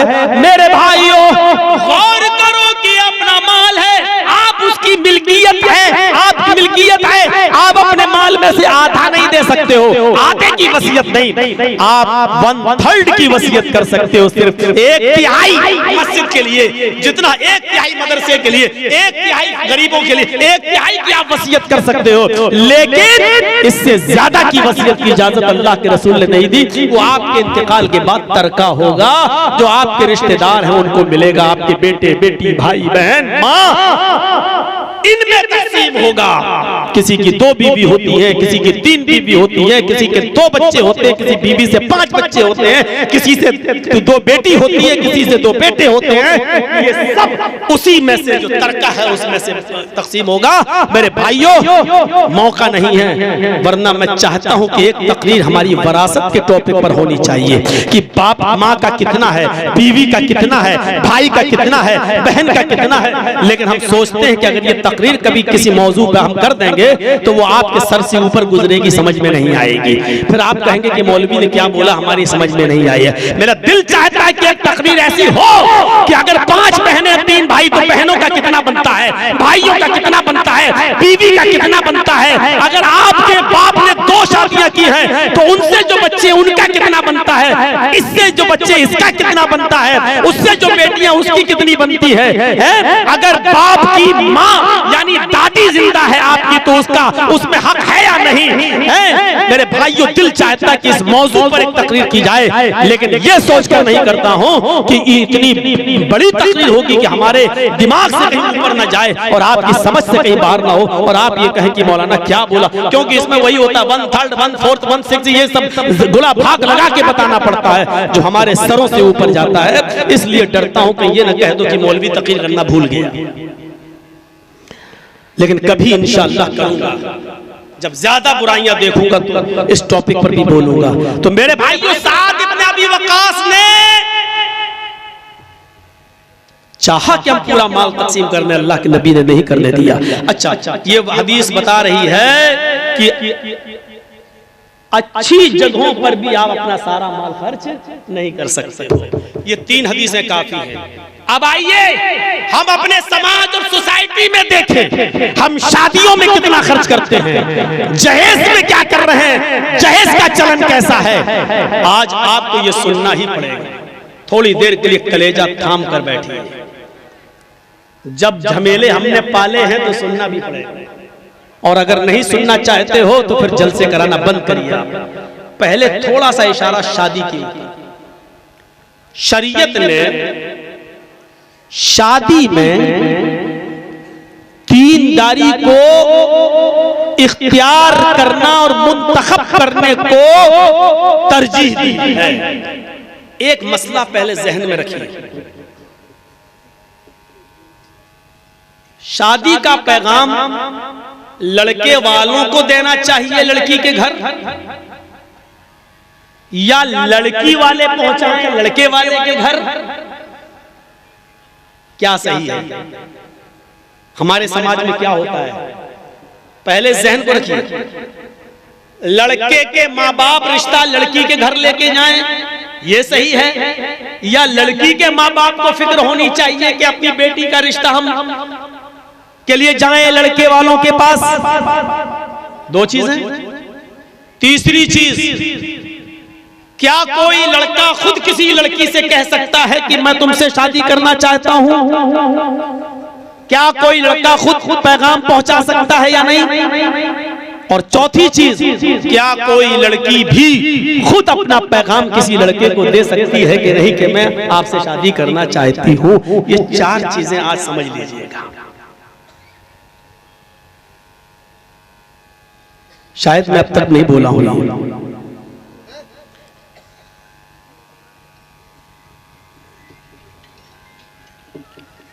अब एक हदीस सुनाने जा रहा हूं। उस हदीस में आपको सारे जवाब मिल जाएंगे। हदीस सुनिए, वाकया है। हजरत उमर फारूक की एक बेटी थी। स्पीड मैंने कम कर दी ताकि आपके समझ में आ जाए। हजरत उमर फारूक की एक बेटी थी जिनका नाम था हफ्सा, और हजरत हफ्सा का निकाह हुआ था हजरत खुनैस इब्ने हुज़ाफा अस्सहमी रज़ियल्लाहु ताला अन्हु से। नाम क्या था उनके शौहर का? खुनैस। हजरत खुनैस इब्ने हुज़ाफा। अब थोड़ी सी तवज्जो आप दे देंगे तो बहुत सी बातें मालूम हो जाएंगी आपको। हजरत खुनैस जंगे बद्र में शरीक थे और जंगे बद्र में नबी का साथ दे रहे थे, उमर फारूक के दामाद। लेकिन उनको कई तीर लग गए थे। हजरत खुनैस काफी जख्मी हो गए थे उस जंग में, और उनको जख्मी की हालत में घर पे लाया गया, और वो ज्यादा दिन तक उन जख्मों की ताब न ला सके, और हजरत खुनैस का उन्हीं जख्मों की वजह से इंतकाल हो गया। अब पूरा वाकया समझ गए होंगे आप। हजरत हफ्सा किसकी बेटी थी? हजरत उमर की। दामाद का नाम क्या था? खुनैस।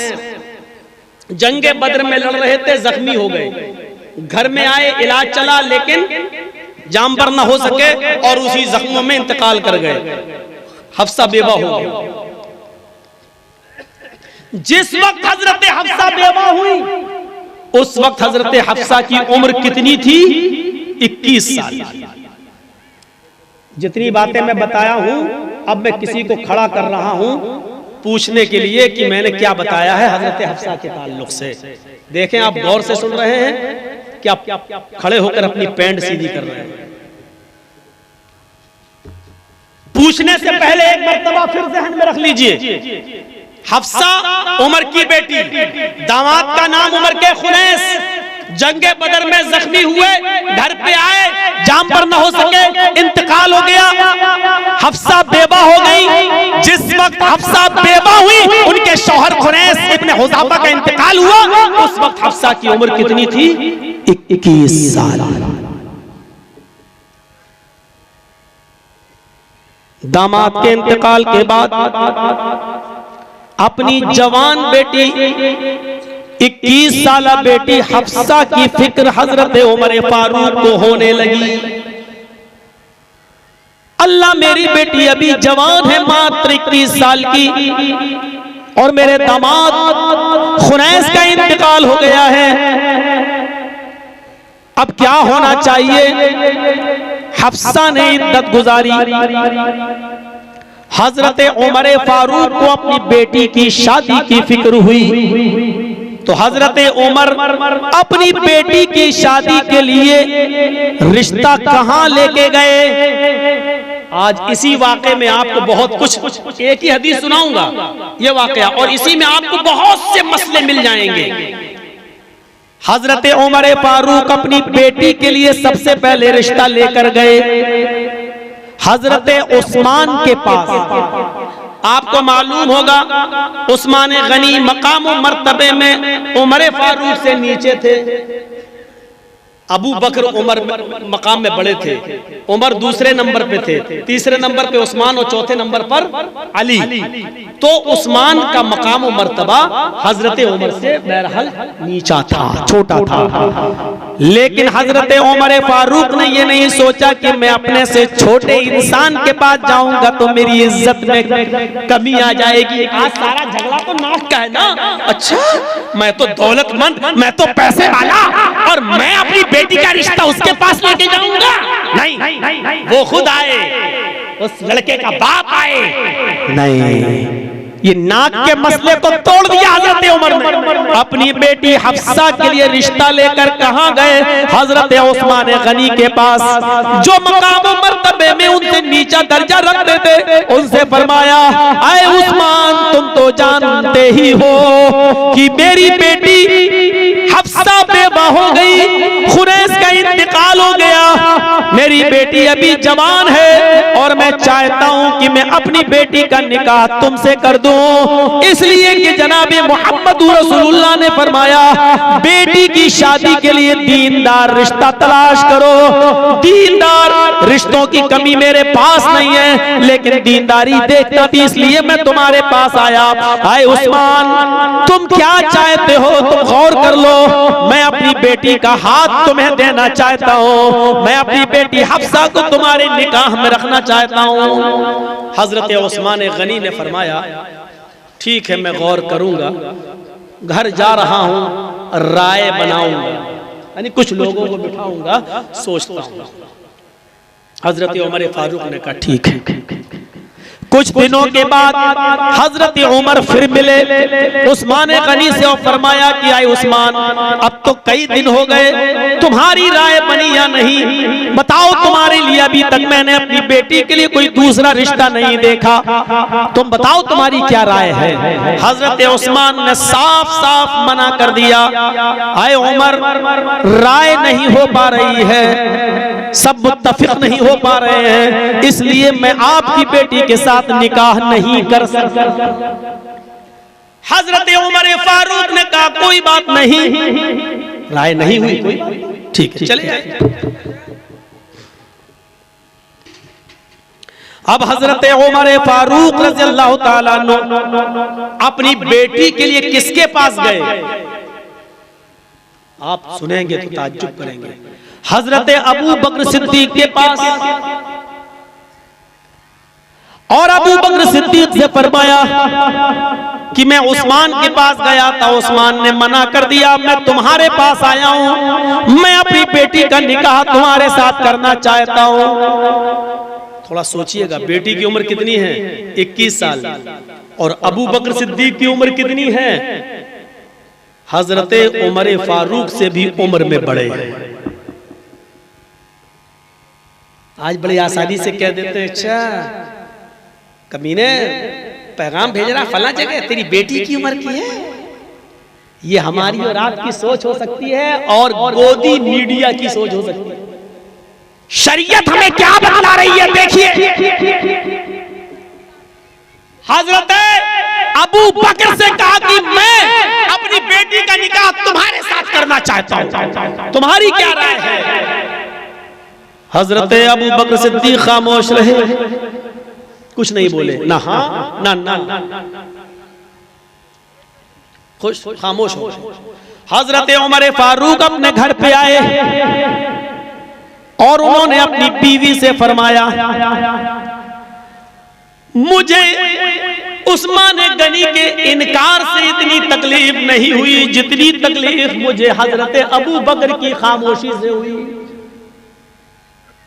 अबू बकर को अगर मेरी बेटी से निकाह नहीं करना था तो न करते, मना कर देते, लेकिन उन्होंने खामोशी अख्तियार कर ली। हजरत उस्मान ने तो साफ साफ मना कर दिया, मुझे उस्मान के इनकार से इतनी तकलीफ नहीं हुई जितना अबू बकर की खामोशी से तकलीफ हुई। बोलना छोड़ दिया, सलाम दुआ चाहिए, सलाम अलैकुम, बातचीत अब वो नहीं रही। अबू बकर भी समझ गए कि उमर फारूक शायद हमसे कुछ नाराज है, दिल में कुछ लिए हुए, लेकिन अबू बकर भी मजबूर है। क्यों खामोश है बताने, बाद में पता चलेगा। अभी देखिए, मैंने कहा ना इस हदीस पे बहुत सी चीजें पता चलेंगी। कुछ दिनों के बाद अल्लाह के नबी जनाबी मोहम्मद रसूलुल्लाह सल्लल्लाहु अलैहि वसल्लम आए और फरमाया, आए उमर, तुम्हारे दामाद खुनैस जंगे बदर में जख्मी हो गए थे और उसकी वजह से इंतकाल कर गए। तुम्हारी बेटी हफ्सा बेवा हो गई। मैं चाहता हूं कि तुम्हारी बेटी हफ्सा से निकाह कर लूं, लिहाजा मैं अपना पैगाम तुम्हारी बेटी हफ्सा के लिए लाया हूं। अगर तुम चाहो तो अपनी बेटी हफ्सा का निकाह मेरे साथ कर दो। हजरत उमर फारूक फौरन तैयार हो जाते और उन्होंने अपनी 21 साला बेटी हजरत हफ्सा का निकाह जनाबे मोहम्मद रसूलुल्लाह से कर दिया।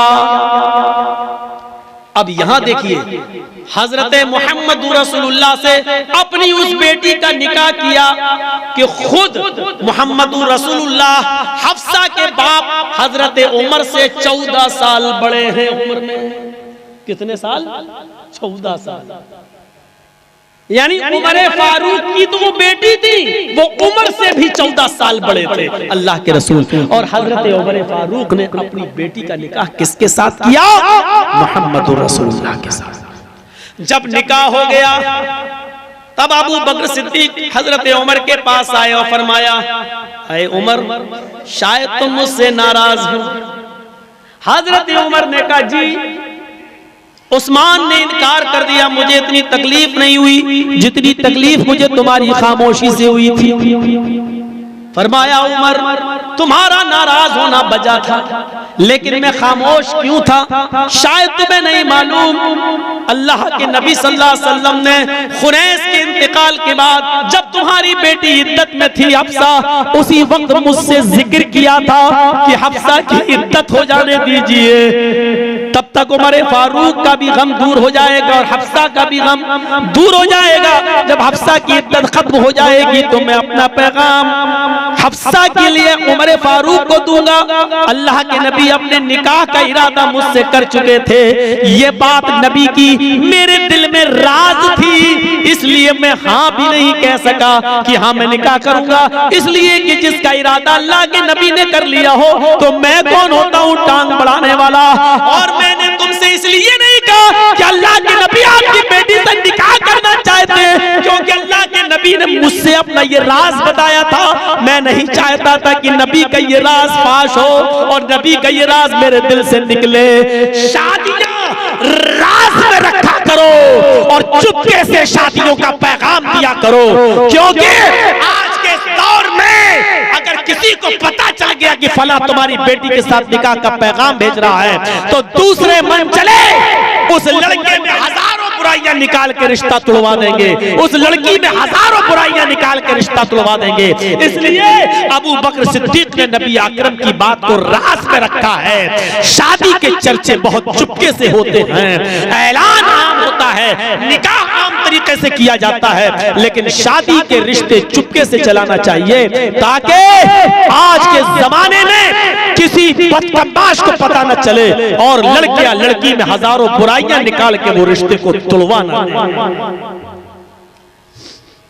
इस हदीस से पता चला कि लड़की भी, लड़की के बाप भी लड़की के लिए निकाह का पैगाम लड़के वालों को दे सकते हैं, जैसे उमर फारूक ने दिया।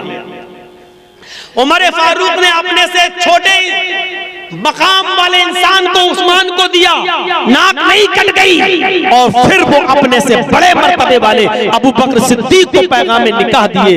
मेरे भाइयों, उससे उनकी शान घट नहीं गई और बढ़ नहीं गई। तो आप अपनी बेटी के लिए दीनदार रिश्ता देख सकते हैं और बेटी के लिए खुद जा सकते हैं, लड़के के माँ बाप से बात कर सकते हैं, लड़के से भी बात कर सकते हैं, जैसा कि हजरत उमर फारूक ने डायरेक्ट उस्मान से कहा, डायरेक्ट अबू बकर से कहा। और मेरे भाइयों, लड़के वाला भी डायरेक्ट पैगाम दे सकता है, जैसे खुद जनाब मोहम्मद रसूलुल्लाह ने हजरत उमर फारूक की बेटी के लिए हजरत उमर से कहा कि मैं आपकी बेटी से निकाह करना चाहता हूँ। डायरेक्ट लड़का भी लड़की के बाप से कह सकता है, आपकी बेटी से मैं निकाह करना चाहता हूँ, मैं दीनदार हूँ, नमाजी हूँ, रोजदार हूँ, मेरा जरिए माश ये है, मैं कमाता हूँ, मुझे जहेज नहीं चाहिए, मुझे कुछ नहीं चाहिए। और इसमें लड़की के बाप को नाराज नहीं होना चाहिए, क्योंकि शरीयत इस बात की इजाजत देती है। हजरत उमर ने, हजरत मोहम्मद रसूलुल्लाह ने डायरेक्ट लड़की के बाप उमर से उनकी बेटी का हाथ मांगा था, तो लड़का डायरेक्ट बाप से हाथ मांग सकता है बेटी का। मौलाना साहब, बहुत आसान कर दिया मामला आपने, लेकिन शरीयत के दायरे में रहकर, शरीयत के दायरे में रहकर अल्लाह के रसूल तो डायरेक्ट हजरत उम्मे सलमा के पास चले गए थे। उम्मे सलमा के शौहर अबू सलमा का जब इंतकाल हो गया और उम्मे सलमा की जब इद्दत पूरी हो गई, तो अल्लाह के नबी उनके पास गए, उन्होंने दरवाजा खोला, अंदर बुलाया, तकिया दे दिया, तकिए पर टेक लगाकर नबी अकरम बैठ गए। कहा, अल्लाह के नबी, अचानक मेरे घर कैसे आना हुआ? फरमाया, आए उम्मे सलमा, तुम्हारे शौहर का इंतकाल हो गया है, तुम बेवा हो गई हो, मैं तुमसे निकाह करना चाहता हूं। उम्मे सलमा ने कहा, अल्लाह के नबी, ऐसा नहीं हो सकता है कि आप किसी को पैगाम, निकाह का पैगाम दें और वो इनकार कर दे। उससे बड़ा बदनसीब कौन होगा? मैं इनकार नहीं कर सकती, लेकिन मेरी कुछ शर्तें हैं। पहली शर्त यह है कि मैं अब मां बनने के लायक नहीं हूं, मैं शादी की उम्र को क्रॉस कर चुकी हूँ, यानी अब मैं बच्चे नहीं पैदा कर सकती, मैं बुढ़ापे की दहलीज पर कदम रख चुकी हूँ। दूसरी चीज ये कि अल्लाह के नबी, आपकी पहले से कई बीवियां हैं और मुझे भी आप अपनी बीवी बना कर ले जाएंगे। अगर आपकी और बीवियों ने मुझे कुछ उल्टा सीधा बोल दिया तो मुझ पे बर्दाश्त नहीं होगा। मैं बहुत गैरतमंद औरत हूँ, मैं फिर खरी खोटी सुना देने में पीछे नहीं होती हूँ। मैं नहीं चाहती हूँ कि मेरी वजह से आपके घर में आग लगे, आपको परेशानी हो, मैं 100 गुनों को बर्दाश्त नहीं कर सकती। तीसरी मेरी शर्त यह है कि अबू सलमा का इंतकाल हो गया है, वो मुझसे कई बच्चे पैदा किए थे और उनके बच्चे मेरे पास हैं। आए अल्लाह के नबी, इन बच्चों की परवरिश की जिम्मेदारी मेरे ऊपर है। अगर आपने मुझसे निकाह किया है तो ये बच्चे भी मेरे साथ जाएंगे। आप ये कहें कि बच्चे मेरे नहीं है इसलिए इनको कहीं और दे दो, तो मैं अपने बच्चों को नहीं छोड़ सकती हूँ। इन बच्चों की परवरिश और इनके पालने पोसने की जिम्मेदारी मेरे ऊपर है। अल्लाह के नबी ने फरमाया, आए उम्मे सलमा, मैं अल्लाह से दुआ करूंगा, अल्लाह 100 घरों के दरमियान मोहब्बत पैदा कर देगा, तो मैं लड़ाई झगड़े की नौबत ही नहीं आएगी, मैं इंसाफ से काम लूंगा, ये चीज तुम्हारी खत्म हो जाएगी।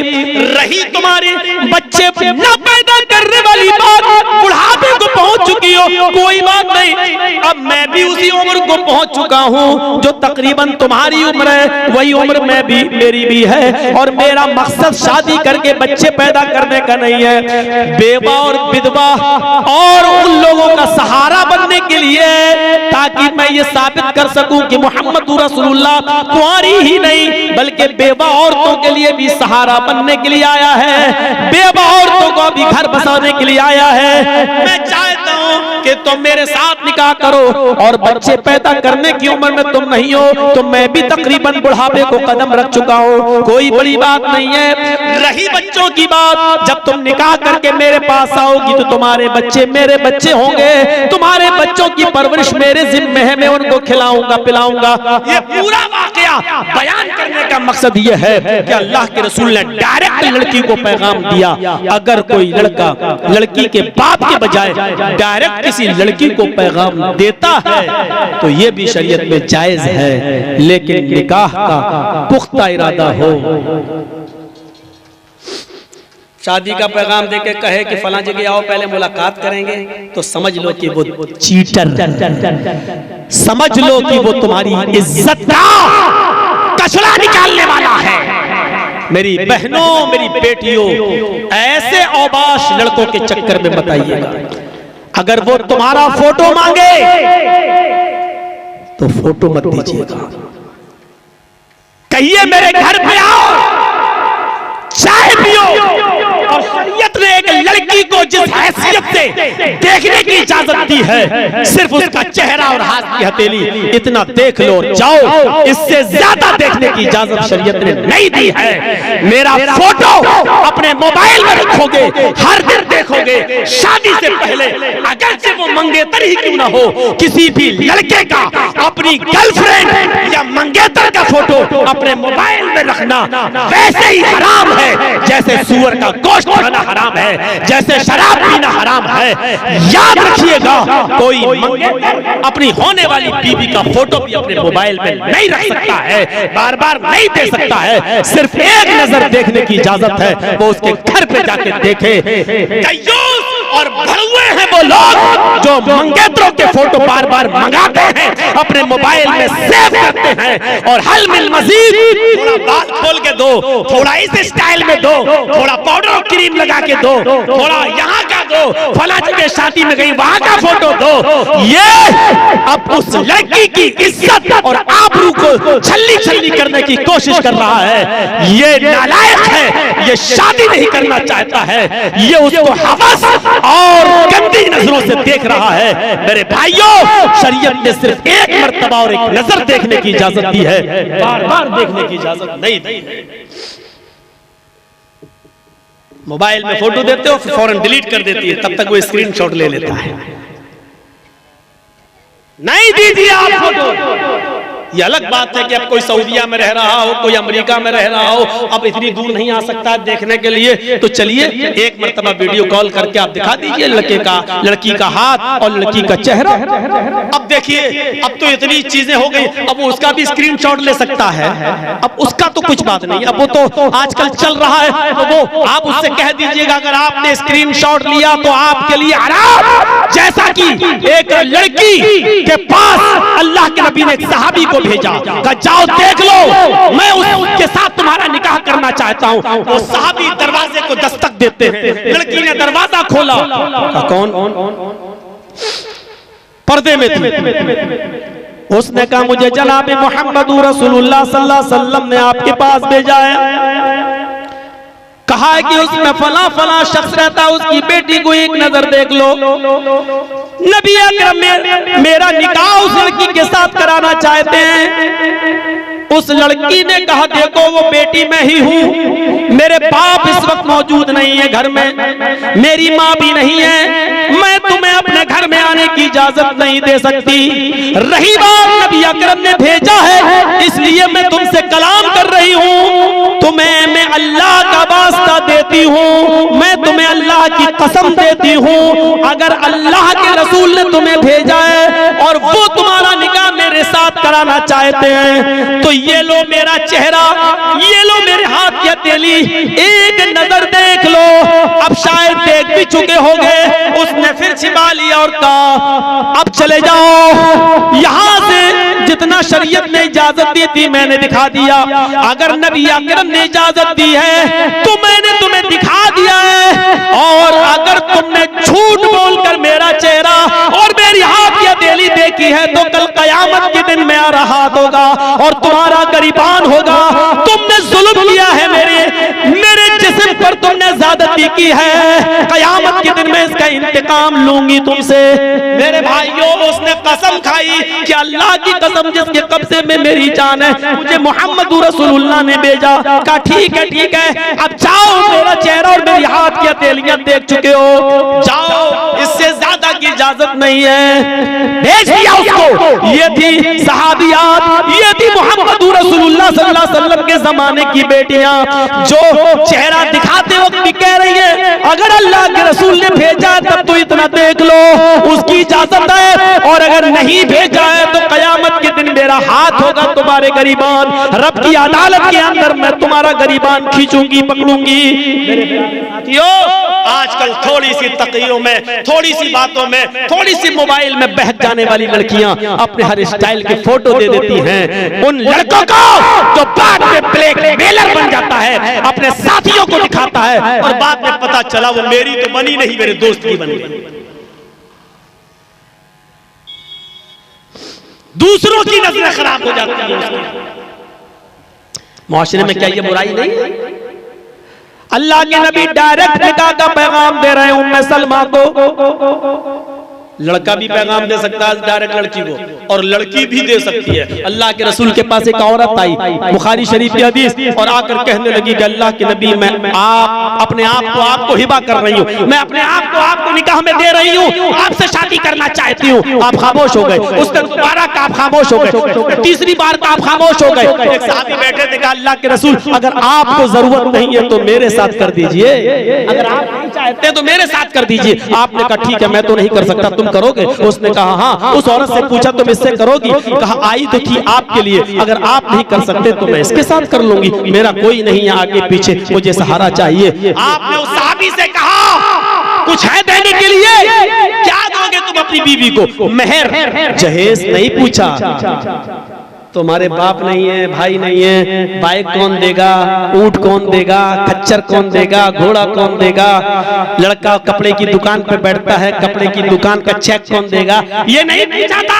आपने साहबी से पूछा ये शादी करने के लिए आई है, मैं नहीं कर सकता, तुम तैयार हो, अपनी बीवी को मेहर क्या दोगे? कहने लगा मा इंदी शैउन, नहीं है मेरे पास। आपने कहा घर जाओ कुछ लेके आओ।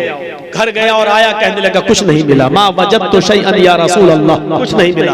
आपने कहा दोबारा जाओ, लोहे की अंगूठी मिल जाए वही ले आओ। वो दोबारा गया, फिर आया, कहता है कि माँ वजदतु खातमम मिनल हदीद, लोहे की अंगूठी भी नहीं मिली। हाय हाय, कितना गरीब इंसान, लोहे की अंगूठी तक नहीं मिली बीवी को मेहर में देने के लिए। आपने कहा अच्छा अब क्या होगा? उठ के जाने लगा। आपने कहा कहाँ जा रहे हो? कहा कुछ नहीं है, खेती बाड़ी करूं जा रहा हूँ, बगीचे में जो काम करता हूँ वही करूंगा। जब कुछ है ही नहीं तो निकाह कैसे होगा? जहेज के बगैर निकाह होता था, लेकिन मेहर के लिए बड़ा मुश्किल था कि कैसे देंगे। सोच रहे हैं आप? अल्लाह के नबी ने कहा इधर बैठो, कुछ भी नहीं है तुम्हारे पास? सोच के कहता हाँ एक चीज है, याद आ गई। कहा क्या है? कहा अल्लाह के रसूल एक लुंगी है, इंदी इज़ारुन, एक लुंगी है मेरे पास। आपने कहा अच्छा जाओ वही ले आओ। कहा नई नहीं है, पुरानी है। क्या करते हो? कहा जब सोता हूं तो पहन लेता हूं। आपने कहा मुस्तअमला लुंगी, इस्तेमाल की हुई? कहा वो दोगे तुम? कहा दे कहां रहा हूं, बता रहा हूं ये है मेरे पास। कहा कि अच्छा चलो वही दे अपनी बीवी को। तो कहता कि ठीक है आधी दे सकता हूं। आपने सर पकड़ के कहा अरे आधी? दो एक लुंगी को फाड़ दोगे, आधी बेचारी उस औरत के किस काम आएगी? और फिर आधी का तुम क्या करोगे? उसने कहा कुछ भी करूं ना करूं, कहीं बिछाकर बैठने के काम तो आएगी मेरे। का फिर आधी उसके किसी काम की नहीं रहेगी, वो क्या करेगी आधी लुंगी का? कहने लगा कुछ भी हो पूरी तो नहीं दे सकता हूं, है ही नहीं मेरे पास। आपने कहा अच्छा, ओफो लुंगी तक नहीं है उसके पास। और है भी तो एक पुरानी, और शादी करना चाहता है। अल्लाह, ये तसव्वुर होगा हमारे समाज में? करोगे? करोगे ये तसव्वुर? नहीं कर सकते। आपने कहा चाहिए बताओ तुम्हारे पास कुरान तुम्हें कितना याद है? जब कुरान का नाम लिया तो कहने लगा सूरह मुल्क याद है, सूरह हशर याद है, सूरह हाक़ा याद है, सूरह क़यामा याद है, सूरह नबा याद है, सूरह जुमा याद है, सूरह मुनाफिकून याद है। इतनी सूरतें याद है तुम्हें? आए सहाबी, क्या यही सूरतें तू अपने होने वाली बीवी को सिखा सकता है, याद करा सकता है? कहने लगा हाँ। उस औरत से कहा तेरे शौहर के पास कुछ नहीं है देने को, कुरान की ये सूरतें तुझे याद करा सकता है। अगर यही मेहर बना दूं मैं, ये मेहर बना दूं कि कुरान की सूरतों को तुझे याद करा देगा, सिखा देगा, ये तेरा मेहर है, तो क्या इस मेहर को तू कबूल कर लेगी? इस मेहर को एक्सेप्ट करके इसके निकाह के लिए तैयार है? कहने लगी हाँ। ऐ अल्लाह के रसूल, जिसके निकाह में कुरान की सूरतें मेहर बन जाएं, उससे ज्यादा बाबरकत और पाकीज़ा निकाह किसका हो सकता है? आपने खुद निकाह पढ़ाया, उस लड़की के माँ बाप नहीं थे, इसलिए आप खुद उसके वली बन गए। आपने निकाह पढ़ाकर उस औरत को रुखसत कर दिया। मेरे भाइयों, ना बारातियों का पता, ना मेहंदी का पता, ना हल्दी का पता, ना उबड़ने का पता, ना नाचने वाले नचनियों का पता, ना मांगने वाले हिजड़ों का पता, न छक्कों का पता, न बाराती चोर लुटेरे बन के 200-250 आए, किसी का पता नहीं। निकाह हो गया, रुखसती भी हो गई, उन्हीं दो कपड़ों में रुखसती हो गई। चला गया, ले गया अपनी बीवी को उठाकर और कहा चलो, यही कुरान की सूरतों को बहर बना दिया। ये है इस्लाम के अंदर निकाह की पोजीशन। इतना आसान अल्लाह के नबी ने फरमाया, निकाह को इतना आसान कर दो, इतना आसान कर दो, इतना आसान कर दो कि ज़िनाकारी मुश्किल हो जाए। आज हमने निकाह को इतना मुश्किल कर दिया, इतना मुश्किल कर दिया कि आदमी 200-400-500 रुपए में कटिहार, पूर्णिया, अररिया, किशनगंज और इन इलाकों में जाकर अपने प्यास बुझा लेता है, अय्याशी कर लेता है, जिस्म खरीद लेता है। आज उसके लिए 500 और 1000 रुपए में लड़कियों का जिस्म हासिल करने में कोई बुराई नहीं होती है। मेरे भाइयों, जरा तसव्वुर करो कि क़यामत के दिन मैदान महशर, जहन्नम में ऐसे लोगों को कौन सी चीज पिलाई जाएगी और क्या? मैं उस तरफ नहीं जाना चाहता। जरा सोचो कि अल्लाह के नबी ने फरमाया निकाह को आसान कर दो। आज हमने निकाह को कितना मुश्किल कर दिया। जहेज की वजह से लड़कियां बैठी हुई हैं। आओ जरा हमारे यूपी में, चलो जरा महाराष्ट्र की तरफ आओ, चलो जरा मैं उस तरफ लेके चलता हूँ जहाँ बीजेपी की गवर्नमेंट है। इस हिस्से को यूट्यूब से काट दीजिएगा जो मैं बोल रहा हूँ, बीजेपी का लफ्ज, इस हिस्से को यूट्यूब से काट दीजिएगा। मेरे भाइयों, चलिए मैं आपको दिखाऊं उन बस्तियों के अंदर क्या खुली हुई इजाजत मिली हुई है। लड़कियों को अपने स्कूलों में दाखिला दो, लड़कों को दाखिला मत दो। मुस्लिम को, लड़कियों को ऑफिसों में नौकरियां दो, लड़कियों को हर जगह मुस्लिम लड़कियों को लो और इनसे प्यार करो और प्यार करके इनको अपने चंगुल में लो और इतना प्यार करो कि तुम्हारी दीवानी बन जाए, तुम्हारे बिना न रह पाए। फिर इनसे शादियां करो और शादियां करके 1-2 बच्चे पैदा करके इनको छोड़ दो। ये प्लानिंग, ये मंसूबे तुम्हारे बन चुके हैं। मुसलमानों, अगर जहेज खत्म करके जल्द से जल्द अपनी बालिग लड़कियों का तुमने निकाह न करवाया, समाज और सोसाइटी वालों अपनी समाज में 15, 16, 17, 18 साल की इन लड़कियों पर नजर रखो और जल्द से जल्द इनकी शादियों का इंतजाम करो और बगैर जहेज के शादियां करा के इनका घर बसवाओ, वरना वो दिन दूर नहीं है जब तुम्हारी बेटियों के पेट से राम लखन पैदा होंगे, प्रेमचंद पैदा होंगे, कोई ये पैदा होगा, कोई वो पैदा होगा और फिर तुम्हारी लड़कियों को तलाक दे दी जाएगी। तुम बाप होकर अपनी बेटी को दफन नहीं करोगे और उस समाज में रहकर वो चिता में भी नहीं जलाई जाएगी। हमारी बेटियों के जिस्म तवाइफों के चकलों पर बिकेंगे। मेरे भाइयों, यही प्लानिंग है, यही मंसूबा है। तुम सोचते हो कि हमारी बेटियों को वो अपने घर की बहू बनाएंगे। अरे जो ऊंची कौम के लोग आज तक अपने दलित समाज को अपने मंदिरों में जगह न दे सके, चुके हो, आज वो अपनी थाली में बिठाने के लिए तैयार न हो। एक हिंदू ही को थाली में बिठाकर खिलाने के लिए तैयार न हो। एक हिंदू ही को आज मेरे भाइयों वो अपने मंदिर में अपने साथ खड़ा होकर पूजा करते हुए देखने के लिए तैयार न हो। आपकी बेटी को वो अपने घर की बहू कहां से बना लेगा? मेरे भाइयों, इतना समझने की कोशिश करो। ये सब कुछ रोक सकते हो अगर जहेज की लानत को खत्म कर दिया अपने मुआशरे से तो। समझा? मीर तकी मीर का वाकया सुने ना? एक ही बेटी थी, बड़ा अच्छा बिजनेसमैन लड़का तलाश कर रहे थे और बिलाखिर मिल गया। शादी में 10 दिन रह गए, उसने डिमांड कर दी। कहा रे बाप, इतना कहां से लाऊंगा? उसने सोचा कोई बात नहीं, एक ही बेटी है। उसने दुकान बेच दी और चुपके से अपना मकान भी बेच दिया। सोचा बेटी तो चली जाएगी, हम तो अब मस्जिद के हुजरे में रह लेंगे, कहीं भी अपनी जिंदगी गुजार लेंगे। लेकिन बेटी के लिए लड़का बड़ा नेक ढूंढ लिया, बड़ा अच्छा कि चलो चलो चलो बिजनेसमैन। शादी हो गई, डोली सज गई, निकाह हो गया। मीर तकी मीर की बेटी की रुखसती हो रही है। जब वो अपने शौहर की बहनों के साथ जाने लगी, मीर तकी मीर की बेटी की किसी सहेली ने उसके कान में कह दिया, बहन तुम तो आबाद हो गई, लेकिन तुम्हारा बाप बर्बाद हो गया। पूछा क्या? कहा दुकान बिक गई, मकान बिक गया। तुम्हारी खुशी के लिए उसने ये सब कुछ कर दिया। एक तो रुखसती पर रोना और दूसरा ये सदमा। बहरहाल ससुराल गई, औरतें निशाना बनाए रही देख देख कर, और फिर रात को कमरा खाली कर दिया गया।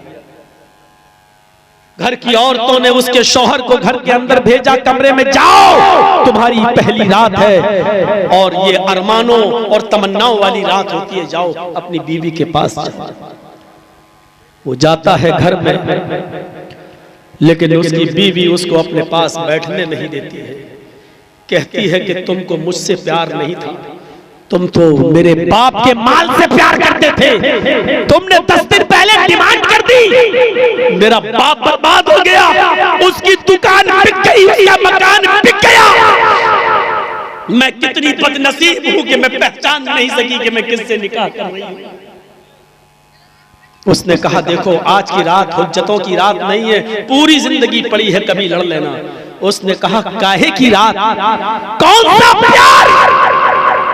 मेरे बाप की छाती पर बुलडोजर चलाकर प्यार का तमाशा करते हो तुम मेरे साथ।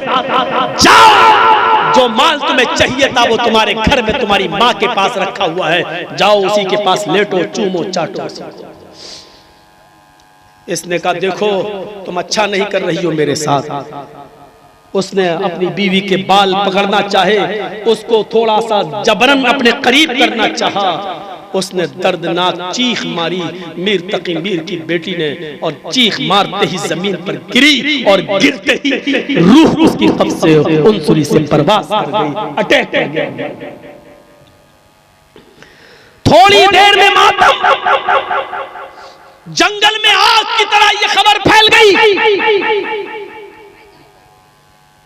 मीर तकी मीर अभी जाग ही रहा था कि फजर की नमाज पढ़ने के लिए मीर तकी मीर जब अपने घर जाता है, मस्जिद में जाता है, उधर लड़की के ससुराल वाले खबर लेके आते हैं और मीर तकी मीर से कहते हैं नमाज से फजर के बाद तुम्हारी बेटी इस दुनिया से रुखसत हो गई, उसको हार्ट अटैक पड़ गया, मर गई।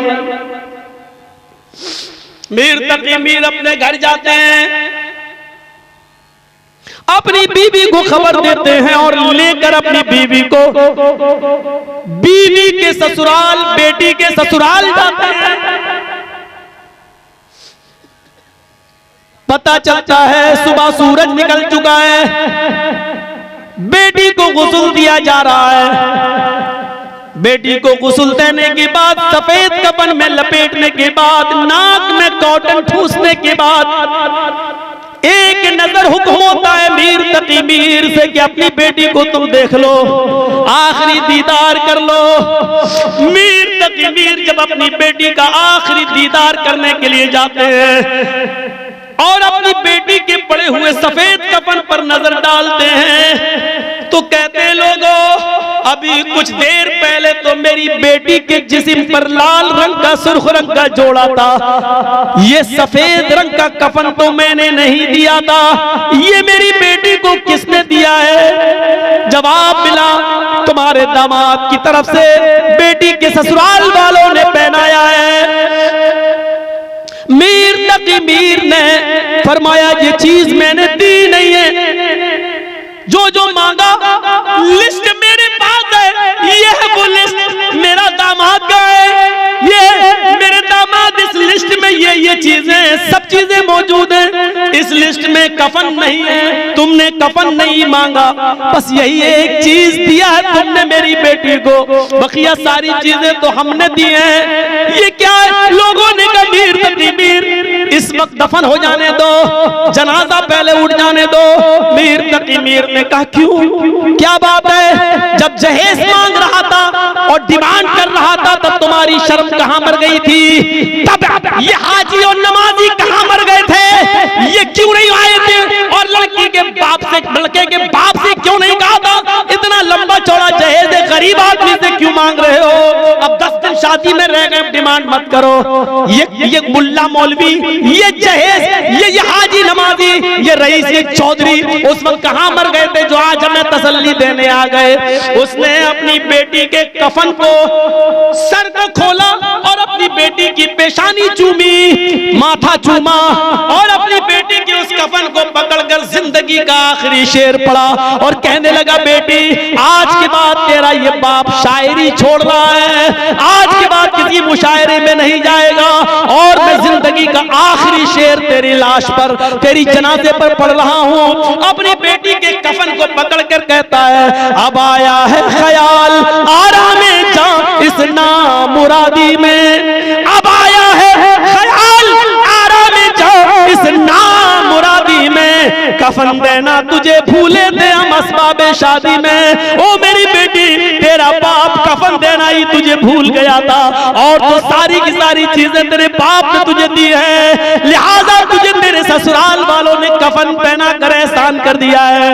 हाय मेरी बेटी के ससुराल वालों, मेरी बेटी के जिस्म से कपड़ा उतारो, मैं एक चादर लेके आया हूँ, मेरी बेटी वो चादर पहनेगी और मैं अपनी बेटी की लाश को अपने मकान पर अपने घर ले जा रहा हूँ। मेरी बेटी जहेज मांगने वाले कुत्ते के कब्रिस्तान में दाखिल नहीं होगी, दहेज की डिमांड करने वाले लालची कुत्ते के कब्रिस्तान में मेरी बेटी दफन नहीं की जाएगी। मुझे अपनी बेटी को अपने इलाके, अपने घर के कब्रिस्तान में ले जाना है। मीर तकी मीर ने जहेज मांगने वाले को कुत्ता कहा है, उसको हड्डी कहा है और उस हड्डी की तलब में रहने वाले को कुत्ता कहा है। मेरे भाइयों, मीर तकी मीर ने जहेज मांगने वाले और जहेज की डिमांड करने वाले को कुत्ता कहा है। इस लफ्ज़ कुत्ते पर भी अगर हमें शर्म ना आई, इस लफ्ज़ कुत्ते पर भी अगर हमें हया ना आई और हमने अपने मुआशरे को जहेज के लेन देन से पाक ना किया तो तैयार रहिए, हमारी बेटियां गैर मुस्लिमों के घरों में जाने के लिए तैयार बैठी हैं। वो अपने मकसद में कामयाब हैं और वो अपने मकसद में बहुत हद तक कामयाब हो रहे हैं। उनके पास मीडिया है, उनके पास सोशल मीडिया है, उनके पास भौंकने वाले कुत्ते हैं, उनके पास